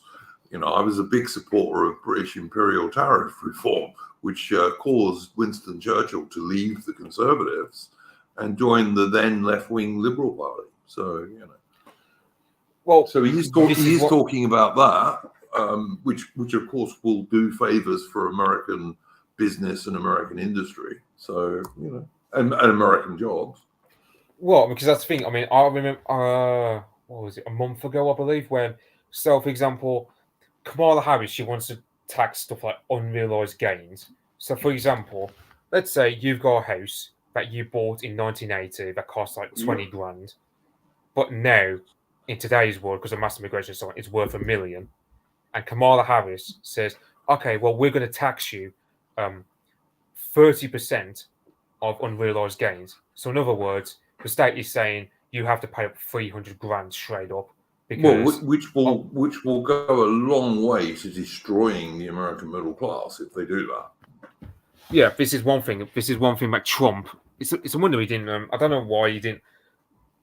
Well, I mean, it didn't really come up in the debate, which I suppose of course it didn't, because Kamala Harris knew it would be a loser. That's why it didn't come up in the debate. And I mean, bear in mind, Trump was debating 3 people in that debate, including both the so-called moderators who were totally pro-Harris. Yeah, and there were some times where he was just getting, feeling like he just felt like he was getting baited, and he felt like he was just getting dominated against compared to his 2016 persona, where I don't know. I think he made Harris look pretty stupid. I think Harris made makes Harris stupid. Yeah. I think he did make her look stupid on a few occasions. So, yeah, I mean, not that that's very difficult. I don't suppose you want Aubrey. Hang on. I'll send her a link. We will have an American, since we're talking about American topics. 1 second. Carry on talking, Mitch. I'll send her a link. Yeah, so... Yeah, I'm just sort of thinking, like, Kamala Harris's economic policies, for example, if Trump talked about them, like, let's say he made a few TikTok reels. I don't know why Trump doesn't have TikTok, to be honest, because, I mean, he did make such good use of Twitter, and Twitter was damn good for 2016. Now TikTok is a big platform, and Farage could give him some tips on this. Imagine Trump just having like 30-second clips. Well, just like Trump and Farage are mates, so I'm sure if Farage wants to do that, he could. Yeah, it's that you only get this sense that, let's say Trump, right, he were to develop, let's say 30 seconds where he just describes how he's going to do mass deportations, because, of course, in the debate, he kind of got caught out a bit when he said, because they said, do you have a plan for deportations? And so, well, we've got a conception of a plan, which that's not the best wording to go off. And he tried to do the best he can, saying like he's going to cooperate with local police forces. But the fact is, the way he worded it, that's something that baited him on. And I don't know how much I'll sting him. Perhaps people didn't really take notice, but some people on our side kind of took notice and thought he might have shot himself in the foot somewhat there. Well, I could be wrong. I was supposed to get the verdict from Aubrey because I don't know. Yeah, well, I mean, she's an American, and I know she got very annoyed with the first half of the debate, but then she eventually listened to all of it. I think overall, Trump did quite well by the end of it. Certainly, he didn't get owned by Kamala Harris at any stage. I saw a couple of conservative types on Twitter said Kamala Harris did come across better in the eyes of moderates. And I said in the Discord, I thought about the idea of moderates. The moderates are basically just political retards. So I don't think Trump's going to win much among the moderates because, these are the kind of people who, they'll call themselves nuanced because, you look at this, they criticize MAGA, but they also don't like the ALC crowd. So they just vote for them as establishment Democrats. They're also Nancy Pelosi, Chuck Schumer, and Kamala Harris, and Joe Biden. Yeah. As Richard Phillips would say, the thing is, Trump just came across as more of, harsh and ruthless compared to Kamala Harris, who tries to have that nice maternal energy, blah, blah, blah, which unfortunately, that's a problem you've got with politics in general on a mass level. It's all about personality and whoever makes themselves look nice. Mitch, just to let you know, I'm not going to be here for 5 minutes because I knew I shouldn't have tried to do this on this computer, but I'm going to be messing around with my computer for 5 minutes. So if you wouldn't mind carrying on, mate, thanks. Yeah, so I'd agree with Richard Phillips when he's saying, the thing is, Kamala Harris is a retard, but she's got that quote unquote nicey or butter wouldn't melt kind of smile. And unfortunately, with mass democracy, like what we have here in the West, personality matters more. Your appearance and your personality matters more than your actual policy platforms.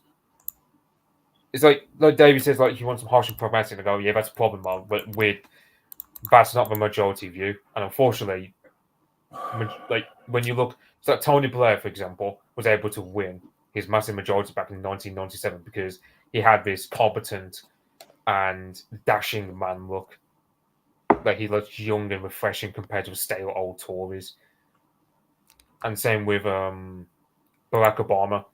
They galloped him into office by saying, "Oh, look at this young black professional, dashing young man, blah blah blah." And it's never had a real job. Obama had never had a real job. I actually don't know anything about Obama, to be honest. All I know is he never had a real job, and there's a very good chance he was born in Kenya, which would have made it illegal for him to be American. Well, I mean, the main thing I know about him is Obamacare, which no one likes, and he got the Nobel Peace Prize just for being black. So, I pretty much, even though he was doing more drone strikes than anyone else. When he got the Nobel Peace Prize, Mitch, he was doing more drone strikes even than the younger Bush. Yeah. So I just don't. I mean, I don't know how that gets you the. Yeah, it's like you can ask your average Democrat voter, "Oh, well, what do you actually like about Obama?" And and you'll never get an answer above that of, "Oh, he's black," or "Oh, Obamacare." But most Americans don't like Obamacare because I don't know the minutiae of it, but basically it screwed over the American workers and wasn't particularly a good deal. So.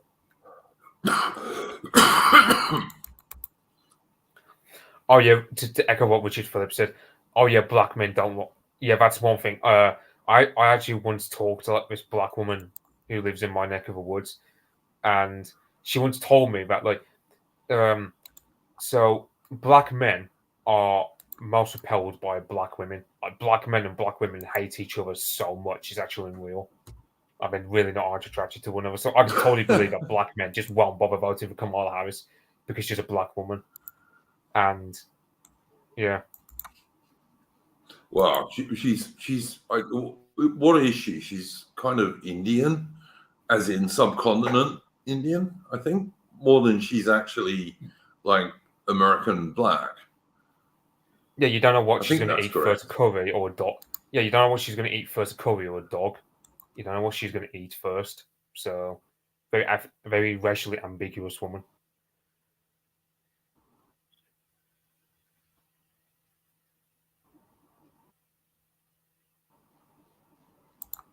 Yeah. And it's like Trump said it apparently like a couple of days before the debate or something. But then when he was pressed about it in the debate, he actually went backtracked on it, which made him look somewhat weak for a second, in my opinion, because now people are just going to think, oh well, he talks about her race, and I go, yeah, I would have clamped down on it. I just went, okay, well, what?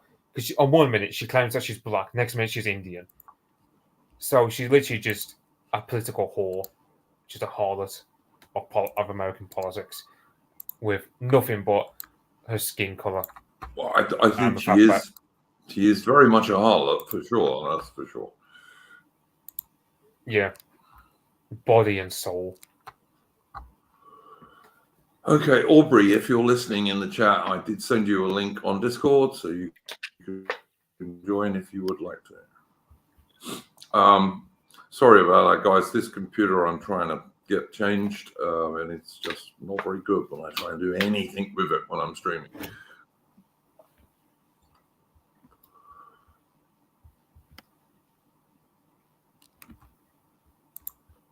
Well, here we get Richard Phillips saying, I'm mixed race and she's not black at all, in my humble opinion. She's Indian. So there you go. But I never understood why Barack Obama got a Nobel Peace Prize when he was doing more drone strikes than the younger Bush, you know, who was pretty much a warmonger in many respects. So, I mean, you know. I don't know what Duke Valentino was asking that question for. Do we think the Irish potato famine was a genocide? I'd say no. No, because it wasn't deliberate, and the Brits actually sent more aid to Ireland than the Irish are ever willing to commit to admit to. So no, it wasn't. It's like even with that Trevelyan character. I mean, he was saying just God's punishment and all. So go, oh, okay, but the fact of the matter is, he wasn't. There was no plans to wipe out the Irish. They just sort like it's just more negligence, and a sense of just not caring, rather than just outright wanting to murder them all. In a way, the IRA. Well, and also, much of Ireland had a monoculture agriculture, which was just potatoes, and so when they got the potato blight, which I think was caused by the Colorado beetle, which got over to Ireland from North America, that's what caused the famine. It wasn't caused by the Brits.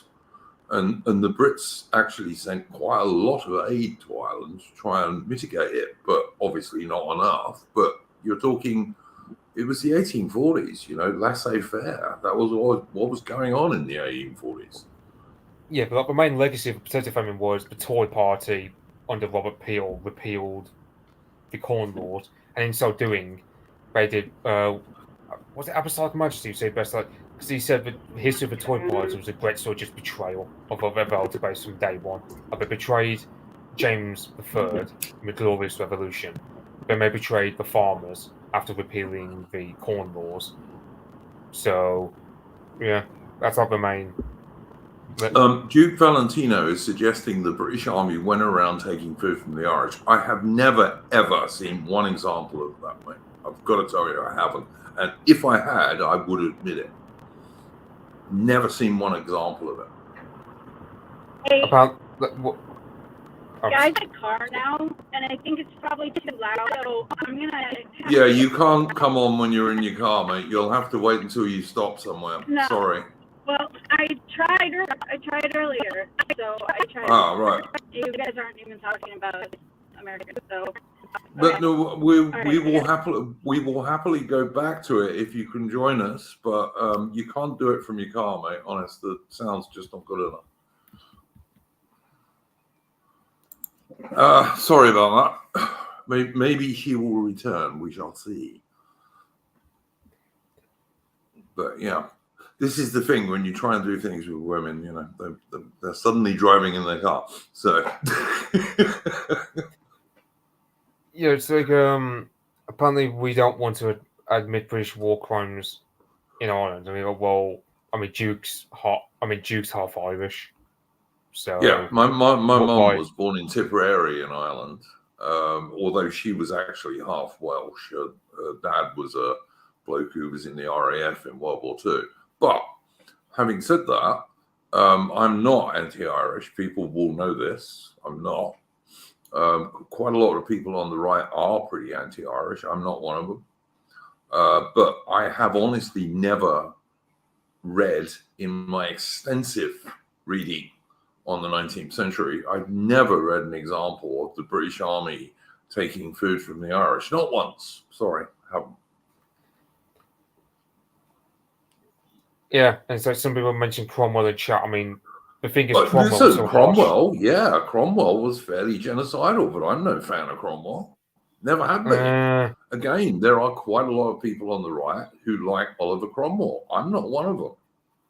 Well, I like Cromwell because I like Cromwell in regards to Ireland because, well, look at what the Catholics were doing to the Protestants in Northern Ireland, especially towards women and children. So I can be forgiven. There were definitely wrongs on both sides. Definitely were. Not denying that for a second. And look, I did 2 tours in Northern Ireland with the British Army in the 1980s. And I felt sorry for the average working class people in Northern Ireland, whether they were Catholics or Protestants, because it wasn't doing any of them any good, as far as I could work out. And the British Army was basically caught in the middle for the most part. So, yeah, it's like, I mean, I think like the only thing that drives anti-Irish sentiment in our circles is just like seeing a lot of these IRA types who will just like excuse, like for example, remember a while back where these IRA types are excusing this one IRA bombing where there were dead horses. I mean, and some of these IRA types were just like expressing glee about said dead horses. Oh, so, yeah, like when Sefton became a national hero among school children because he survived so many wounds. Yeah, I remember that. I definitely do remember that. Yeah, because it's like, I mean, most English people don't really think about Ireland on a regular basis. We just don't. But there's plenty of Irish people on the left or the IRA side, whatever you want to frame them as, who just have this unending hatred of England. And it never abates, even when they're getting replaced by Africans and by Arabs and so on. So I'm sort of thinking. I mean, one of the things I have liked in recent days, there was a march in Northern Ireland, and there were Protestants and nationalist Irish people marching together against the influx of Somalians, etc., into Ireland. I thought that was very good. I really think that we have, basically these days, we have the same enemies. Whether you're Irish or British, it doesn't make any difference. We have the same enemies, and they want to replace all of us. You know, it doesn't matter whether you're British or Irish. They want to replace all of us. And if you can't see that, then I'm afraid I think you're very short-sighted.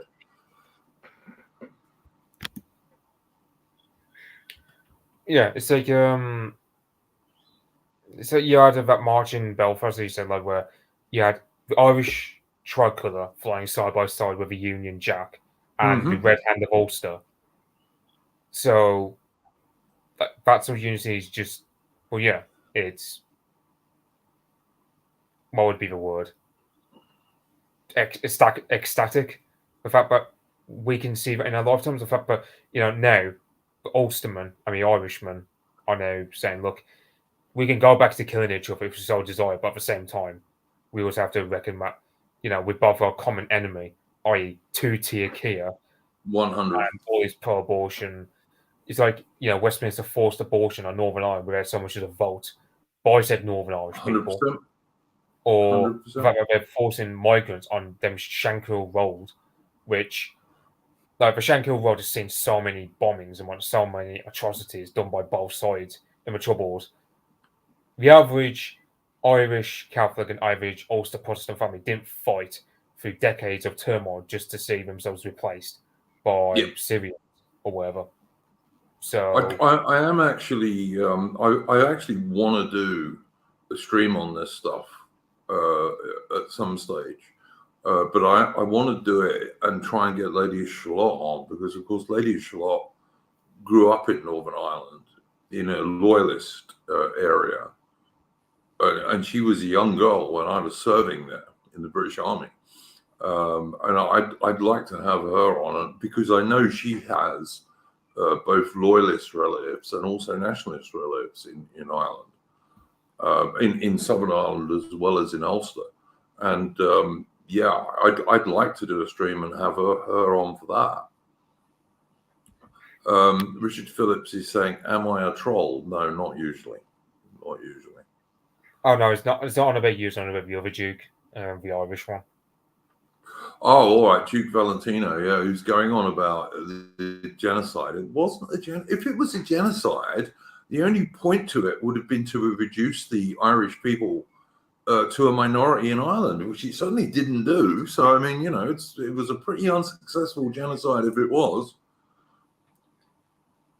It's like someone saying, Dawn Brown, I don't know.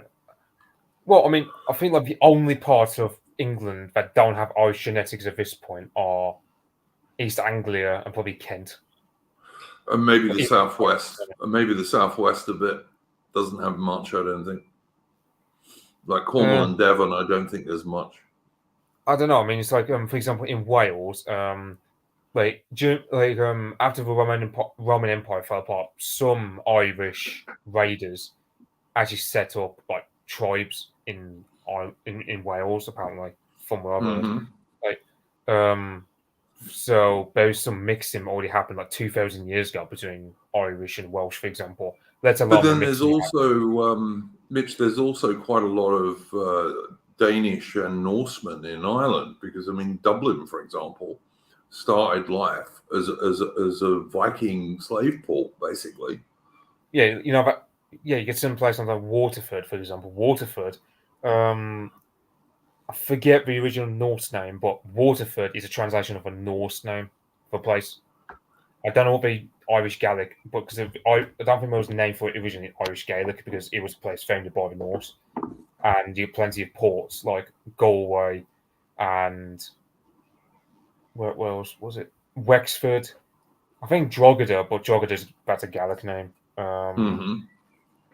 Where else? Yeah, just basically most of the ports on the Irish coastline, like Galway, Wexford, Cork, etc., were founded by Vikings or have a heavy Viking influence, as well as, of course, later Anglo-Norman influence from lots of Strongbow and others who went after him. Because Dublin. You might know what Vingle's talking about here, because you're into lingo. So yeah, I don't know if that. Yeah, that's a heavy Irish would spell it in Celtic language. It means black pool, like swamp in Irish Gaelic. Obviously, I can't pronounce Welsh Gaelic for the life of me.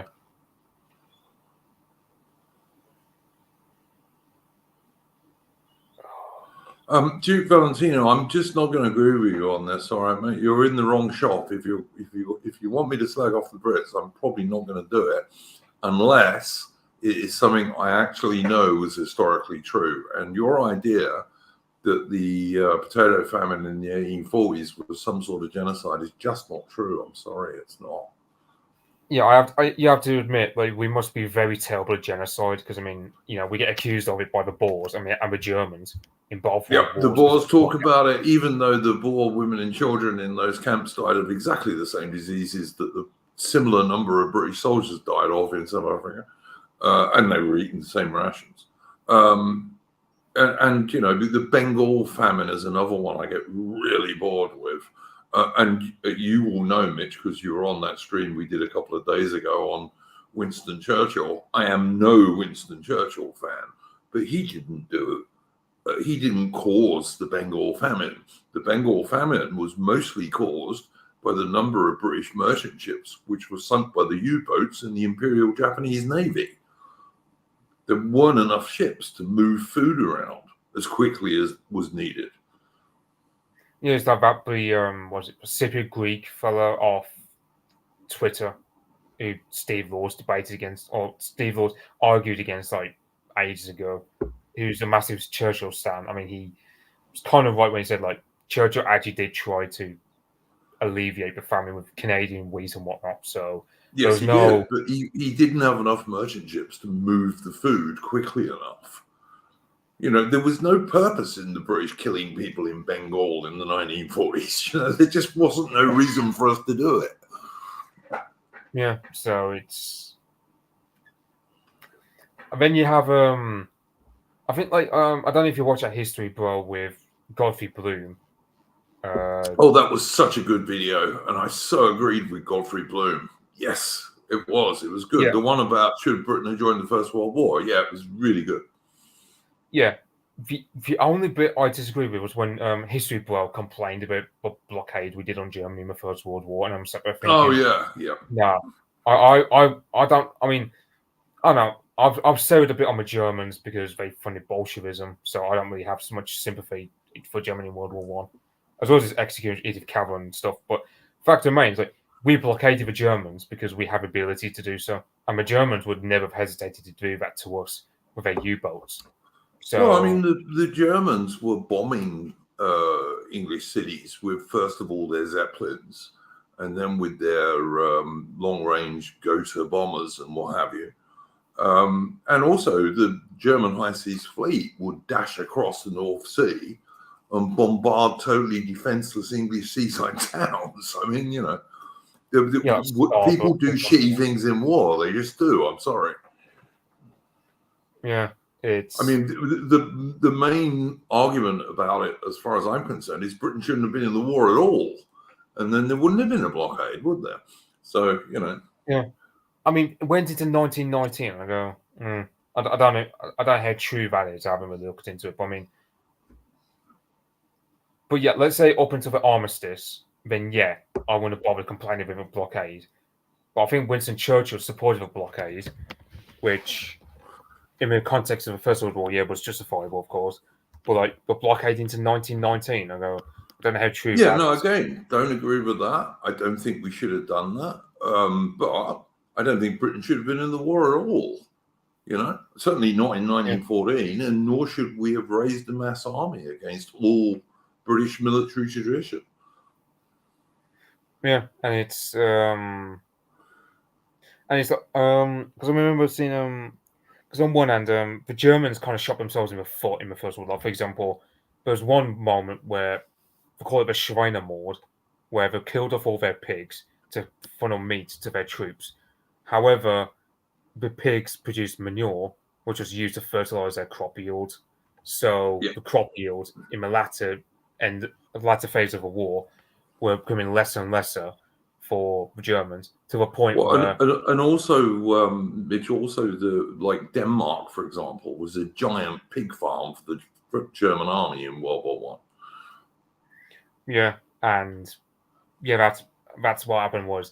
So by the time the spring offensive happens with Ludendorff, or the Kaiserschlacht, as the Germans would call it, the German soldiers are so starving that when they come across our lines, rather than continue the advance, they were just gorging on our supplies because, well, what do you expect? Because I mean, you can't really blame them. I mean, when you've been spending ages in the trenches, having to eat only like turnip soup and whatnot, at some point you just the army was, although bear in mind the German army was much better fed than its civilian population on purpose. Well, I mean, that's but also another thing we have to look at is that when, you know, Wingel's saying in the chat, 1.5 million German civilians died after the war. Now, that is true, but also this was at the same time as the 1919 Spanish flu outbreak, which killed loads of people all over the world. It killed hundreds of thousands of Americans. It killed tens of thousands of Brits. It killed a lot of people. I wonder, actually, how many of those German deaths were actually to do with the blockade and how many of them were to do with the Spanish flu. Well, I mean, you can probably imagine. We could even tell now. We can probably imagine, but both the blockade and Spanish flu were what killed them. Like, perhaps this blockade weakened them because they didn't have a for sure. Yep, that's definitely true. Yeah, if you were having poor nutrition for some time before that, that would weaken you. Absolutely true. Yeah, it would. Yeah. But then again, you also had the Germans. They took over Ukraine after Brest-Litovsk in 1917. I don't know how much of a harvest they would have had from that, because I don't know how much conscription affected the Ukrainian farmers. But yeah, you can imagine they would have offset some of their starvation with that. Well, I'm not particularly too knowledgeable about that sector. Oh, look, my view is that all nations do shit in war. All nations do bad things in war. It just happens. I'm sorry, it does. You know, the Germans are not saints. The Brits weren't saints. The Americans are certainly not saints. You know, no major nation in a war is a saintly nation. It just doesn't happen. And if you expect it to, then you're foolish. I think Vingor probably says it best in chat. Like, yeah, there are a lot of skeletons in our imperial closet. Probably, yeah, true. We have some, not that many. Not that many. The one thing I will say for the British is that in terms of empires, it was a mostly benevolent empire. It really was, mostly. We did some things wrong, but they tended to get corrected pretty quickly. I don't know about that, because, I mean, for example, you had William Wilberforce, who was, who also abolished slavery, but when it comes to trade unions, when British workers want to agitate for better wages, William Wilberforce will vote against that and screw up. Oh, listen, I don't think you've ever heard me say William Wilberforce was a great Englishman. I don't think he was, but you know. Well, I'm not talking about you. I'm talking about your average Briton who supports the empire would do so for liberal reasons. Like, oh, we abolished slavery, and I'm sort of thinking, well, no one thanks us for it, so what's the point? So no Indian. Yep. How many Indians thank us about abolishing that thuggy cult?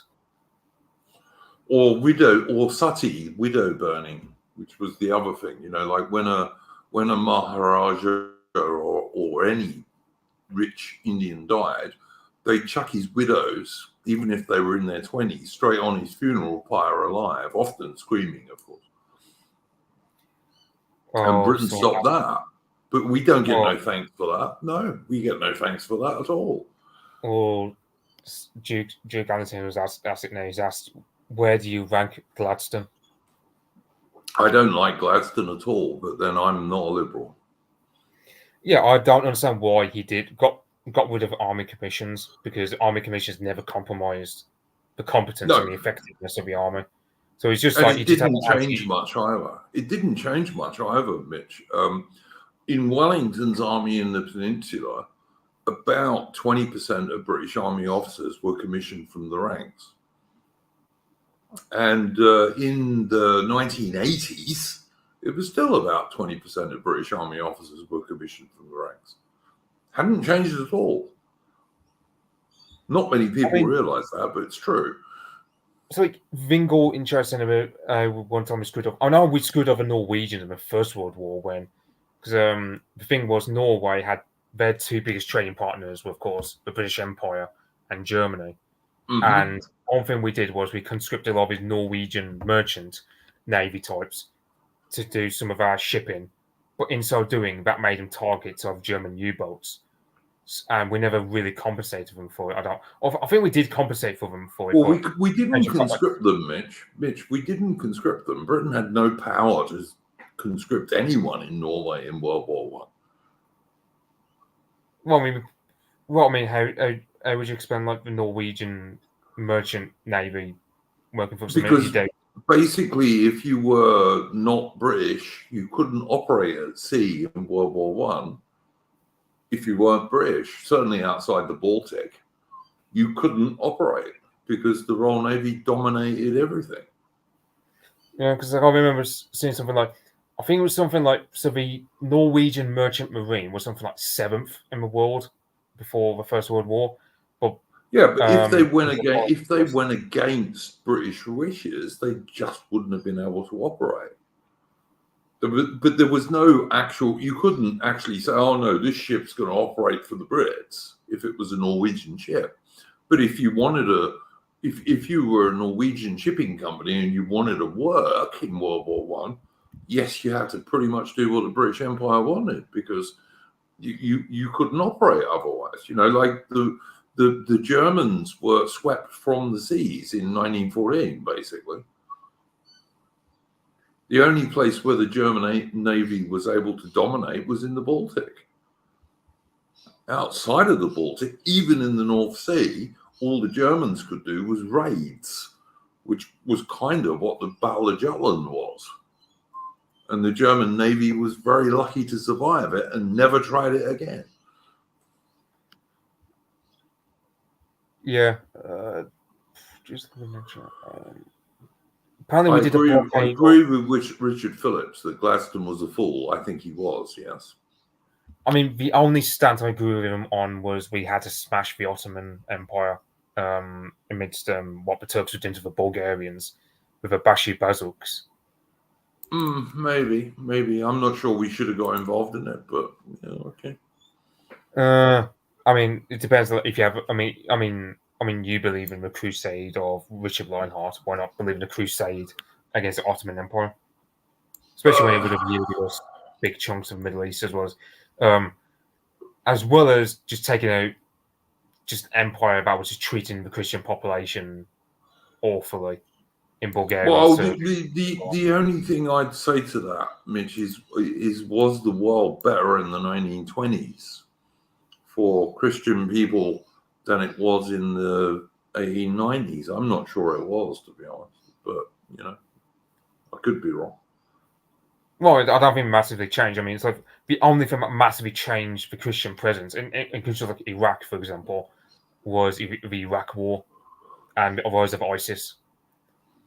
That was what screwed over the Christian communities in areas like Syria and Iraq. And who originally bankrolled ISIS? Originally, it was the CIA and the MI6. It was. I'm sorry.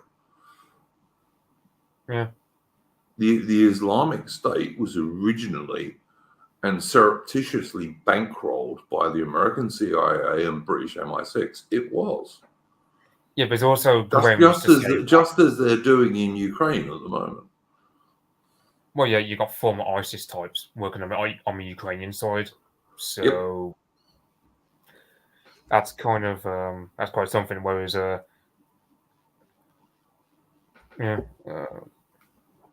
I mean that's my view on that stuff. Again, is why were we bankrolling the Islamic State, for God's sake? That we were supposedly also fighting against at the same time, which it's just there's a lot of bullshit out there. Yeah, it's like I remember during the general election, I was talking to this one woman who was a farmer at a town like a few miles down the road from me, and so she had a son who served in the Marines, and one time he was assigned to train up these bunch of Syrians in the desert over there, and a few years later, when he's been demobbed and he's working civilian life, he comes across a hotel which has now been used as a migrant hotel. And he came across these very Syrians who he trained, speaking to one another in the midst of a hotel.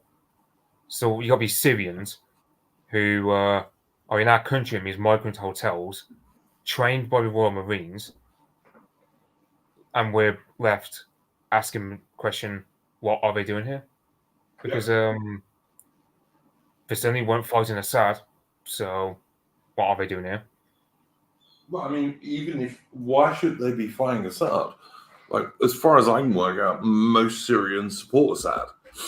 I well remember when Assad supposedly dropped poison gas on his own people, and my thought at the time, and it remains the same today, is why would Assad drop poison gas on his own people? What would he gain from that? To me, it was bullshit. And you had at the time that they were quite famous, a group of people called the White Helmets, which I believe were mostly funded by the British MI6, the Foreign Intelligence Service. And these guys just constantly lied because they were funded by MI6, just real crap. Like I was on Twitter 4 days ago, I think it was, and some dude was calling me a Vatnik and a Russian. Now, do I sound Russian to you guys? But and also much more insulting things than that, which I won't go into. But I was utterly convinced he was just some 77th Brigade shiny ass with nothing better to do. He was some 77th Brigade, for anyone who doesn't know, is a group of internet warriors in inverted commas who like try and influence things on the internet in favor of whatever the British government wants, which of course at this moment is what two-tier care wants. So yeah, clearly I'm a Russian spy, says Castrion in the chat. Yeah, okay. I'm many things, but a Russian spy ain't one of them. But yeah. But you get this kind of thing all the time. When you're on Twitter or on X and you see people slagging you off and this, that, and the other, merely because you have the gall to say Ukraine might not win this war. And I mean, in my humble opinion, Ukraine has no chance of winning this war whatsoever. Yeah, you're called a Vatnik, which was a term I had to go and look up, by the way. I didn't even know what it meant. And then all sorts of other, even more insulting things. But yeah, accompanied, by the way, by a dozen photographs of sunk and damaged Russian warships. Don't know where he got those from. But anyway, it's not, when you're on social media, the idea that everyone you're talking to is what they seem to be is not true. It really isn't. I like Semiagog's thing. Assume everyone's a Fed unless they prove they're not, basically. I think that's really cute, really the way to go.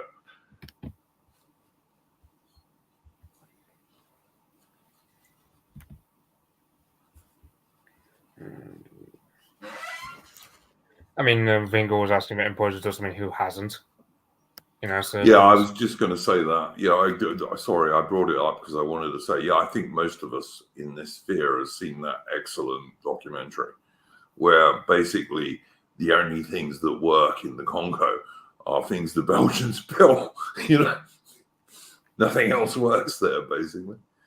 Well, I mean, there's some things that work all right, like the brothels and the pubs, I suppose, when we get paid, but nothing much from there.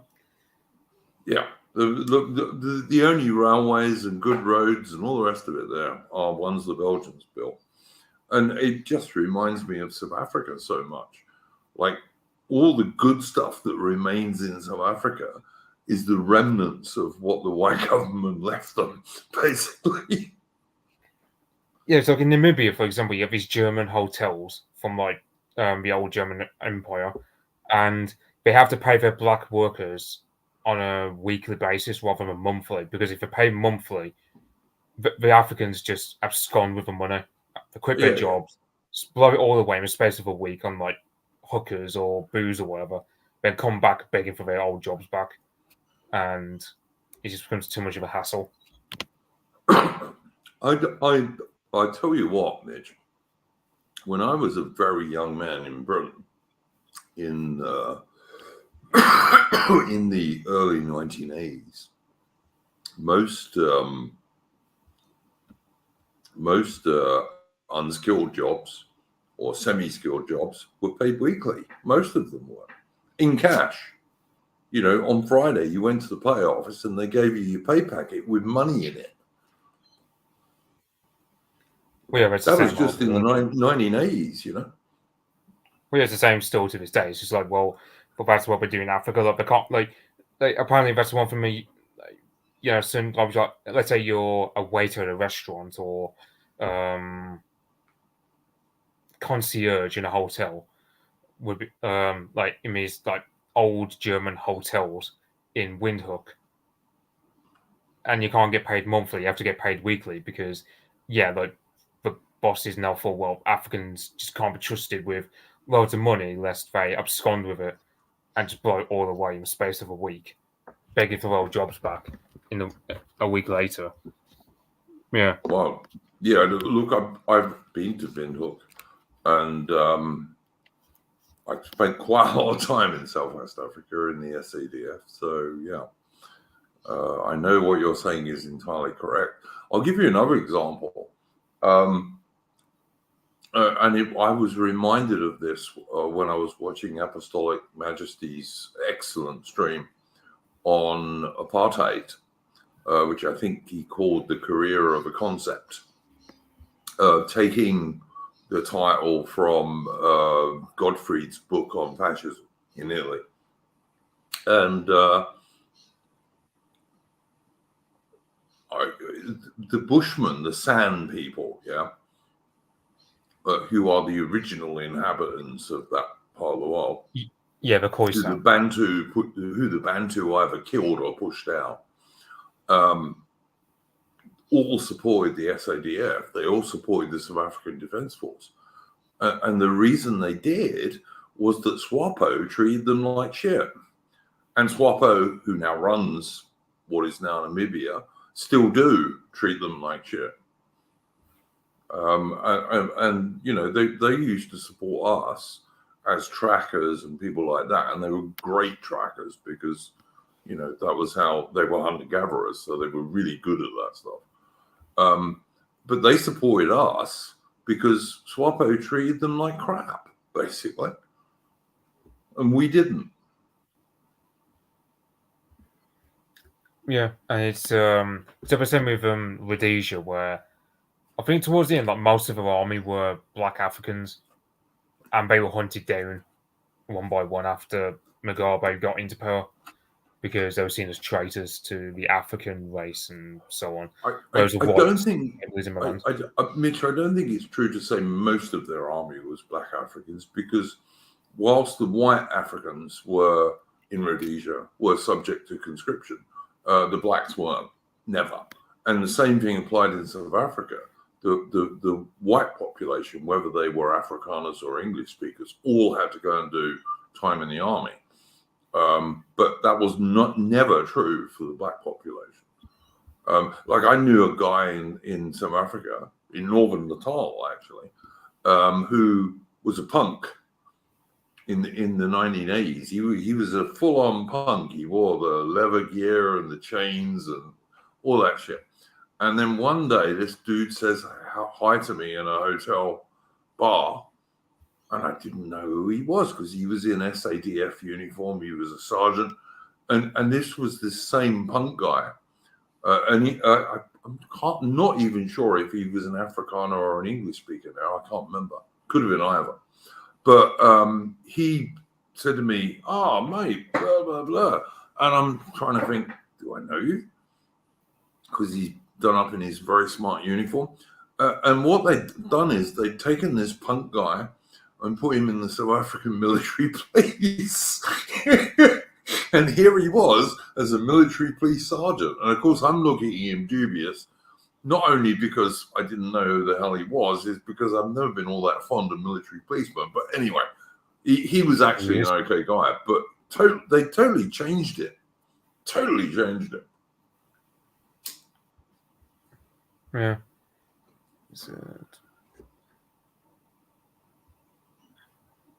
What was it? Oh, I lost it.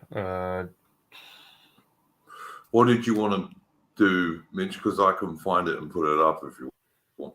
I think Aubrey's coming on this show, so I don't know. I don't know if she is, mate, to be honest with you. She was driving. I don't even know where she was driving to, but we'll see. Well, I'm happy to give her a few minutes, because otherwise I'll be accused of not giving her a few minutes. But anyway. But yeah, no, this is something you have to remember when you're looking at the Rhodesian Bush War and South Africa with the border war, is that whilst the white guys in both those countries were conscripted. They had to do national service. This was never true for the black guys. The only black guys in the Rhodesian and South African army were volunteers. Yeah, I suppose like the only topic I can think of is apparently for the Reform conference in Birmingham, they've got like certain guests, like they've got what's his name? I can't remember his name now, but basically isn't he Finnish or something? Isn't he Finnish, Mitch? I've got Timo Soini, who he used to be co-leader of the Finnish right-wing party. Who's never. I think is he the same guy that Millennial Woes went to? Is he the same guy that Millennial Woes went to conferences with a few years ago? I'm not sure. I know Timo Soini. The only thing I know about him he's very much of a Catholic, very very pro-life, very Catholic fella. So and he led the Truth into some of their best electoral triumphs. So I just felt it was a bit random how he was speaking at the reform, because I thought, that's like a blast from the past, so to speak, like this Finnish fella who, but boy, wasn't it? I don't fault for Raj for having this guy as well. He might have some. Hey, listen, if he's the same guy, Mitch, who Millennial Woes used to go to conferences with, then good on Farage, because he's an actual DR right winger. If it's the same guy, I don't know if it is, but if he is, I can't remember if Millennial Woes ever went with any Finnish blokes. I mean, it could be. Millennial Woes used to go to conferences with what's his name? That guy who used to do film reviews, Frodo. Frodo something or other. He was. Oh yeah, he's from the Faroe Islands. Yeah. And there was a Finnish guy who used to go to those things who did do some pretty good speeches. Now, if this is the same bloke, well, that's Nigel Farage.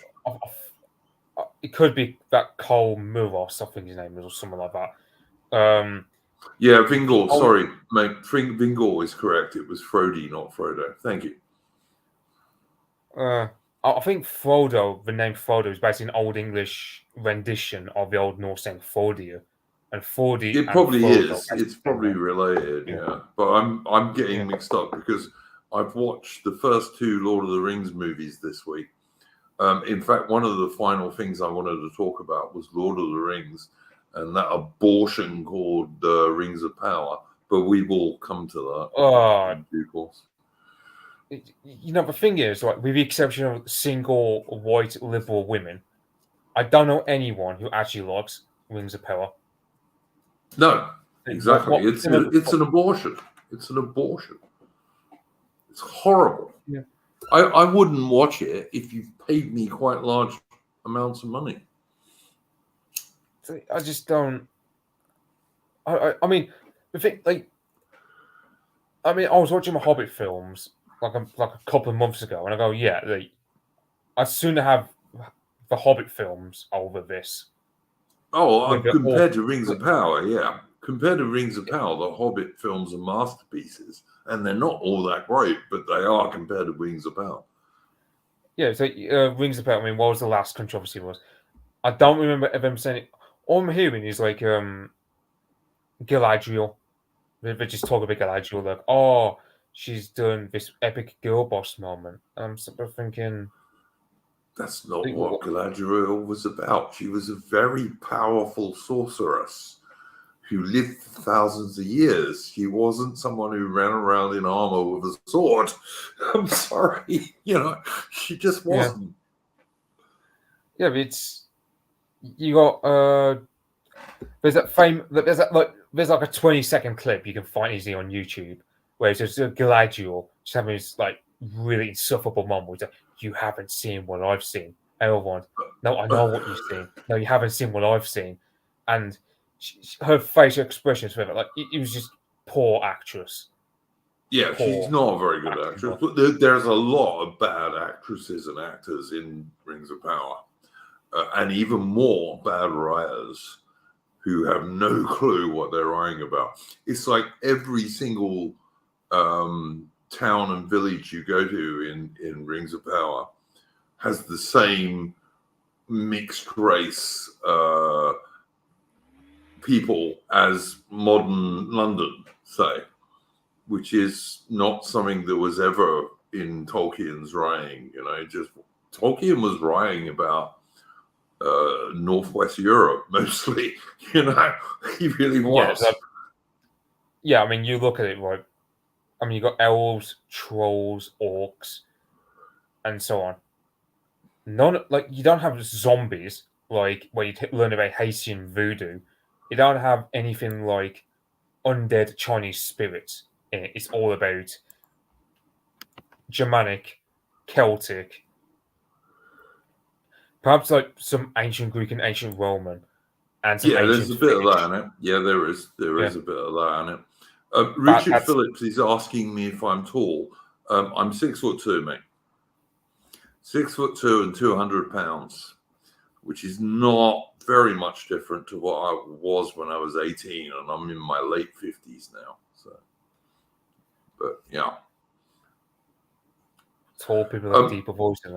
I can agree with that because I mean I'm going off Christopher Lee and Ralph Ineson, as well as who else? I think Alan Rickman was also quite tall as well. So yeah, I can believe that. I do agree with Richard Phillips that the actress who plays Galadriel has the range of a spoon. It's pretty true, actually.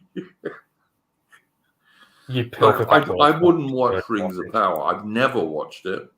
I've seen many reviews on it, but I've never actually watched it, and I wouldn't watch it even if Amazon gave me quite a lot of money.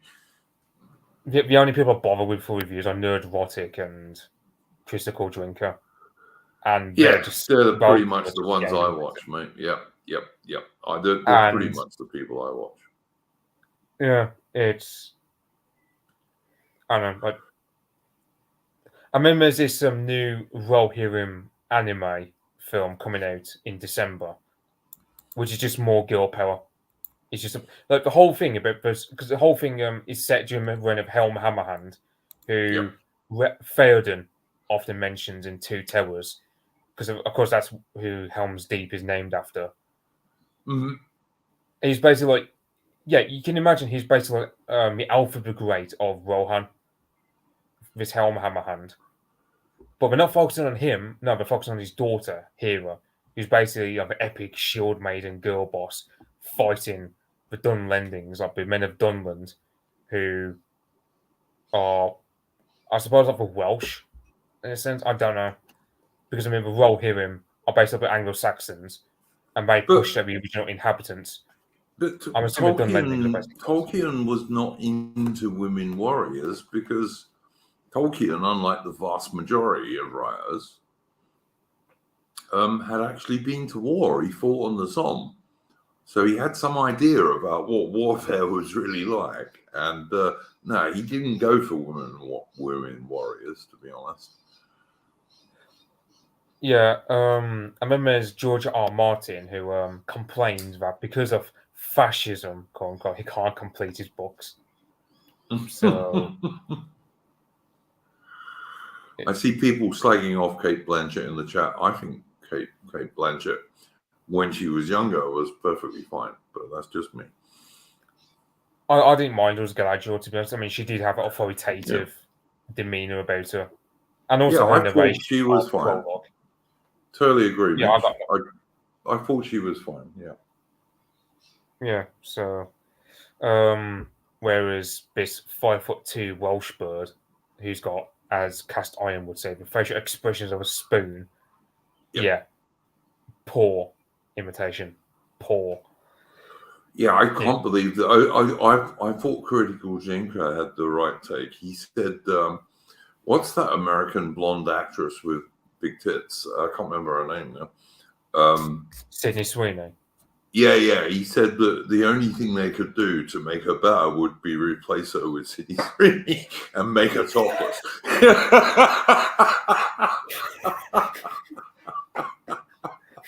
Then he might watch it. I'd agree. But, you know. What do you want to see Sydney Sweeney? What do we want to see Sydney Sweeney like do magic to take down the fort of Dol Guldur while she's naked or something? Well, I'd rather see that than the current actress they have in armor doing it, but yeah, that's just me. I have to wonder what's going to happen for those actors and actresses involved in it. I mean, you got Kieran Hines, who's involved in it, and I go, I refuse to watch it just because he will always be Caesar to me, personally. So people keep asking me who was a better seaman, Drake or Nelson. How can you possibly say that? I mean, who was a better seaman, Drake or Nelson? I think they were both excellent seamen in their different ways. Would Drake have been as good as Nelson at leading a big battle fleet? Probably not. Would Nelson have been as good as going around the world with just a couple of ships as Drake was? Probably not. They were both superb British seamen. And both of them were extremely brave. I don't think you can rate them in that regard, particularly because they were like 300 years apart, you know.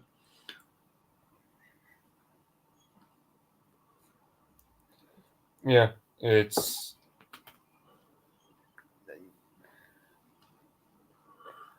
what was I going to say? Yeah, you have yeah, I can't even remember. I mean, the only thing you could say about Rings of Power that it's got going for it is, oh yeah, it's got some of the scenery, all right, but even then, that doesn't make up. That's just like a small factor. I mean, it's like, you know, Lord of the Rings had very good cinematography. Yeah. But went hand in hand with a damn good soundtrack, with damn good directing by likes of Ian McKellen and so on. I watched the first two of those, Mitch. The last one, the second one yesterday, and yeah, I mean, compared to Rings of Power, they're like it's class compared with absolute rubbish, you know. Yeah, so you got that scene where, you know, Gandalf's fighting a Balrog, and you got that pool just lit up like a Christmas tree as like by the Balrog's flames. Like that's like excellent cinematography. Whereas, like, you got Rings of Power where this one guy gets like a small paper cut to his throat, and he dies instantly. Apparently. Yeah, no, I can believe it. People are talking about 5'2" goals in the chat. I once went out with a 4'11" goal, and as I say, I'm 6'2". She was all right. Well, she was pretty good. I'm not heightist.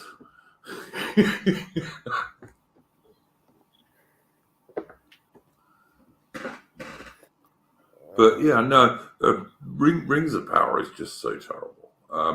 I see the video came out. No, I didn't have to bend over to hold hands, baby. No, I didn't. But on the other hand, I don't generally hold hands with girls. They generally put their arm through mine. But anyway, that's just me. I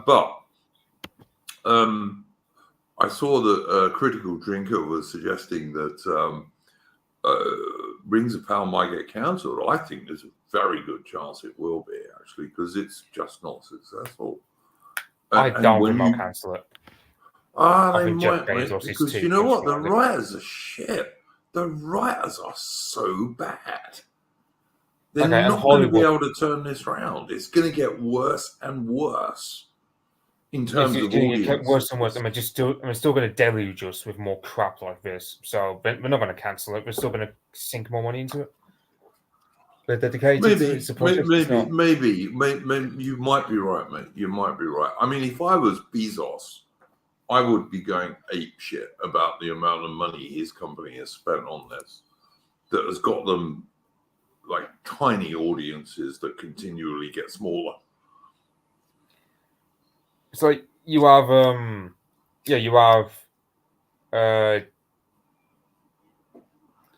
what was it? Scott Pilgrim, that film from like 2009, 2010.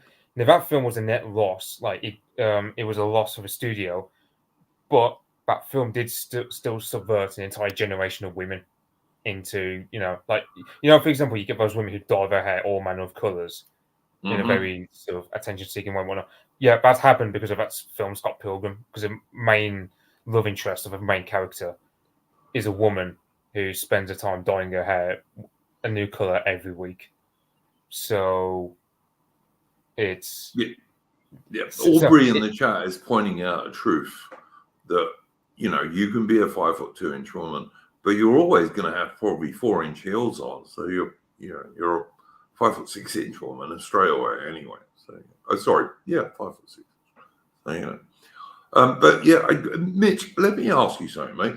What have you seen since, let's say, 2019 or 20, either in terms of films or TV series that you thought were good?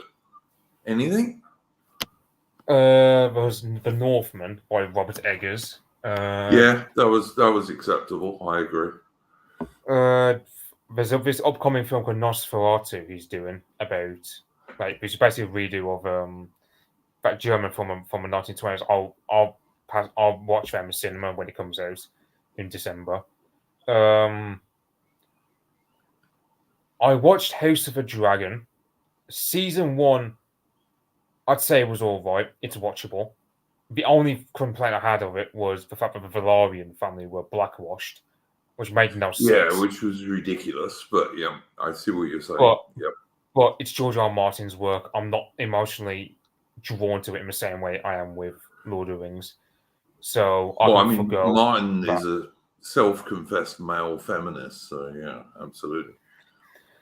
So yeah, House of the Dragon season 1 and The Northman. All the films I watch are at least 10 or 20 years old minimum. Same. It's like some films I watch aren't. It's like some films I'll watch from 20 years ago, when I was an infant or whatever. They're just mindless fun. They're not really good films. They're just there for mindless fun, I suppose. I don't know. But I would say I did quite like The Terminal List. I thought that was all right. Did you watch that? Never watched it. It's not bad. It's not bad. It's this Navy SEAL guy whose whole team gets ambushed and killed, and it's him trying to find out why it happened, and it's really the American government that did it. And that's not bad. They're going to make a season 2 of that, so I'll watch that because the first one wasn't bad. I think it was Chris Pratt. Can't remember, but I think so. That was all right, and that was fairly recent. And I didn't mind The Killer, that film. I can't remember the American actor's name who did it. And he's basically, is it that the guy who plays Captain America? I think might be. I've never watched. I don't watch that cape shit stuff. I just don't. I haven't watched any. I haven't watched any Marvel films in the past. I mean, the only Marvel films I watch are, Tobey Maguire Spider-Man films 20 years ago. Yeah, I see what you're saying. Yeah, but in the Killer, this guy is a contract killer, and he goes and does a job and he fucks it up accidentally, and so they go and attack his woman, and then he goes and tries and gets revenge, and that's not bad. That's all right. Yeah. I probably could have said Shogun, were it not for the ending being bad. Yeah, I agree. Yeah, on the whole, the original Shogun miniseries I thought was better, to be honest. Yeah, people are mentioning about Kingdom of Heaven in chat. Kingdom of Heaven is absolutely god awful. Yeah, it is. It's terrible and terrible history, by the way. Really, it's terrible history. It's basically it's trying to say Saladin was a good guy while everyone on the Crusade side, with the exception of Balian and Jeremy Irons, were all bad guys. It's just Ridley Scott. All the white guys were bad, and Saladin was a hero. Yeah, right. Okay, he was. If you say so. Yeah, it's just Ridley Scott being a prick as per usual. Since he's not even Gladiator screwed. He nearly screwed up with enough for Connie Nielsen, being so faithful to the actual Roman history. Yeah, I don't disagree with that. Yeah, it's like Last Duel. I've never watched it, but I know it. But I've seen enough. I watched that, mate. That is a feminist movie all the way through. What it does is give like 4 versions of the same thing. So you have to watch the same thing time after time after time, which is boring in itself, of course. But always it's the feminist view which is correct. It's a terrible movie. And the armor is crap in it as well, by the way. But yeah. Yeah. And then you've got people in chat mentioning Braveheart, which History March did like an hour and a half worth of covering the First War of Scottish independence. That hour and a half history explanation by History March is far more faithful than Braveheart ever was to William Wallace. Because Braveheart, for example, Braveheart, they put down William Wallace as basically being like a peasant, which he wasn't. He was a lower noble. He was he'd be lower aristocrat. That's why he was so fluent in other languages, because he had to be as an aristocrat. Secondly, the Battle of Stirling in Braveheart doesn't even feature the bloody bridge, which is stupid. Yeah, exactly. I lived in Stirling for a while, Mitch, and the Wallace Memorial is quite close to it, which is this great big tower thing. But yeah, exactly, very true. I mean, you got the Battle of Falkirk, which is basically shown as like a big monster mash of armies, when no, it was literally just 5,000 Welsh longbowmen just chipping away at Scottish pike formations for a couple of hours, with a heavy cavalry mopping up what was left. Yep, it was the actual battle was boring by and large, whereas in the film itself by Mel Gibson, I mean, Mel Gibson's very anti-English. He certainly used to be. I mean, you've only got to look at what's it called, The Patriot, which is like one of the worst movies ever made in terms of history. Like, as I think you said, Mitch, the Brits are all proto-Nazi SS guys, basically. Yeah, because apparently the redcoats, Yeah, because apparently the redcoats were all murdering psychopaths who just love to burn churches full of people. People, yeah. It's very common for the British Army to do that sort of thing. I mean, sure. Yeah. Believe that, you'll believe anything. But, it's just... I mean, first of all, the Americans were our kin. So, I mean, at that time, the Americans, in terms of the American accent, would basically be like a variation of like Southwest, like Southwest of the West Country farmers. Yeah. That's where most Americans came from. So they wouldn't really feel that foreign to us at that time. So just people like George Washington, etc., used to still call themselves Englishmen in the late 1770s. They called themselves Englishmen still. And in many respects, it was a civil war because about a third of Americans supported the king. Yeah, and it's Thomas Jefferson, for example, he said that Henkes and Horsa were the progenitors of the American Constitution by his own reckoning, like inceptions of its individual liberty and so on. Like Thomas Jefferson was another guy who, in the late 1770s, still called himself an Englishman. Yeah, and it's I know someone's saying, do we know any historically accurate medieval films? And I'm sat there thinking, not really. Actually, in terms of Scottish War of Independence with William Wallace and Robert the Bruce, I'll probably say Outlaw King, but I haven't fully watched it. But it's more accurate than Braveheart ever was, which is not difficult. Yeah. Like, for example, you got one scene where it's also quite brutal in places as well, so it doesn't try to sugarcoat how brutal the Middle Ages were. And also, I don't know how well characterized Edward II, because Edward II in Braveheart is basically a homosexual who can't, who just spends too much time with his Pierce Gaveston lover. Whereas in Outlaw King, he's basically like a sadist who loves to hang, draw, and quarter people while they're hanging off a tree branch with a noose. English were so vicious, mate. You know that. We were so. Well, if only we'd have been half as vicious as they pretend we were. But yeah. Yeah, it's just like Edward II was basically. Historical descriptions of him are basically saying that he was generous and all this. And I'm thinking, well, that doesn't sound like a sadist. I mean, it's generally sado. Like, a sadist isn't known for generosity. No. So, yeah. I would just, well, I mean, if something was anti-Semitic, Richard Phillips, I'm not really going to moan about that because so little is, basically. But, yeah, it's difficult to think of a good medieval film. I mean, in some respects, Henry V is quite good. Whether you look at the Laurence Olivier or Branagh version, they're all right. I don't know the way the battles are done in Henry. No, I don't like those. That's what I was just about to say, Mitch, is I don't like the way the battles are done.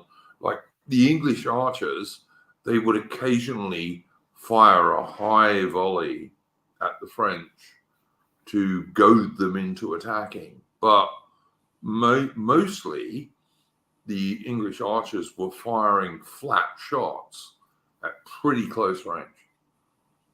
And there is a whole series of videos on YouTube that Todd's Workshop has done with other people, featuring the best modern English warbow guy, who comes from Mitch's part of the world, by the way, and also other experts like Toby. Oh, damn it. What's his name? Can't remember. Guy who wrote in the History of English Armour books, which are great, by the way. Toby Capua, who's an American dude, but who has lived in England for a very long time. And he's also, he used to be a jouster. So he's really into armor and all this kind of stuff. And Todd's Workshop, which is it's a YouTube channel, go check it out. But go and look at his Agincourt videos. There are, I think, almost a dozen of them now, and really good. And if you watch those, you'll have a much better idea of what happened at Agincourt than you would have before you did it. But mostly the English archers were firing. Firing is the wrong word. They were shooting flat at fairly close ranges. But excellent videos. But yeah, but Mitch is entirely correct. But the Henry V films, because they're based on a Shakespeare play, they really don't show the battle very well. But the movie The King is even worse. That's a terrible movie. Really doesn't show Agincourt at all well. And the armor's shit as well in that movie, by the way. But anyway, whatever. All right, we've been going for 2.75 hours. I don't think that Aubrey's going to manage to join us again.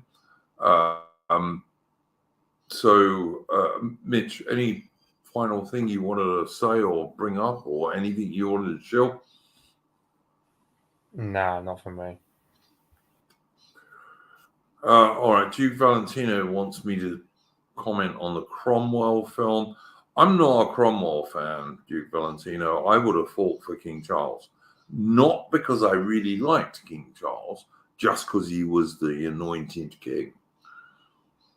Like, I would have been a cavalier, not a roundhead. Purely because he was my anointed king, and piss on Cromwell, you know. And Parliament. I don't like Parliament now, never known then. So, you know.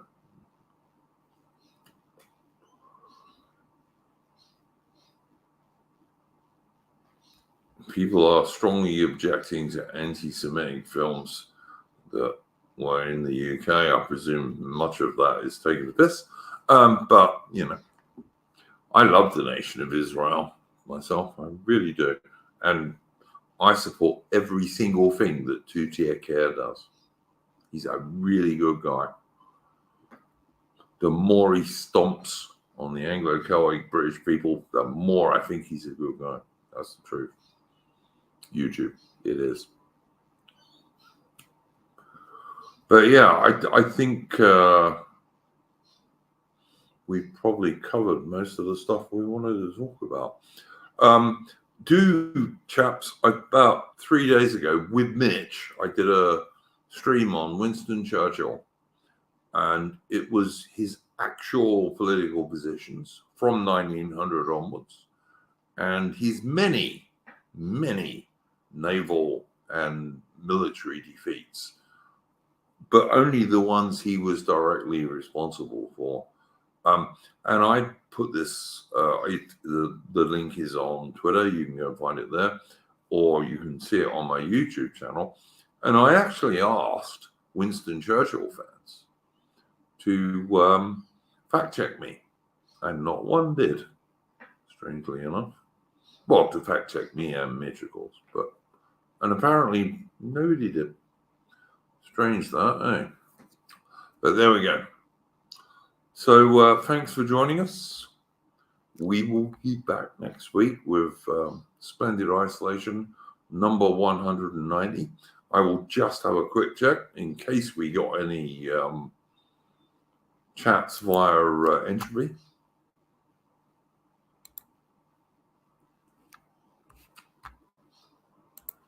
At least if my computer lets me, I will.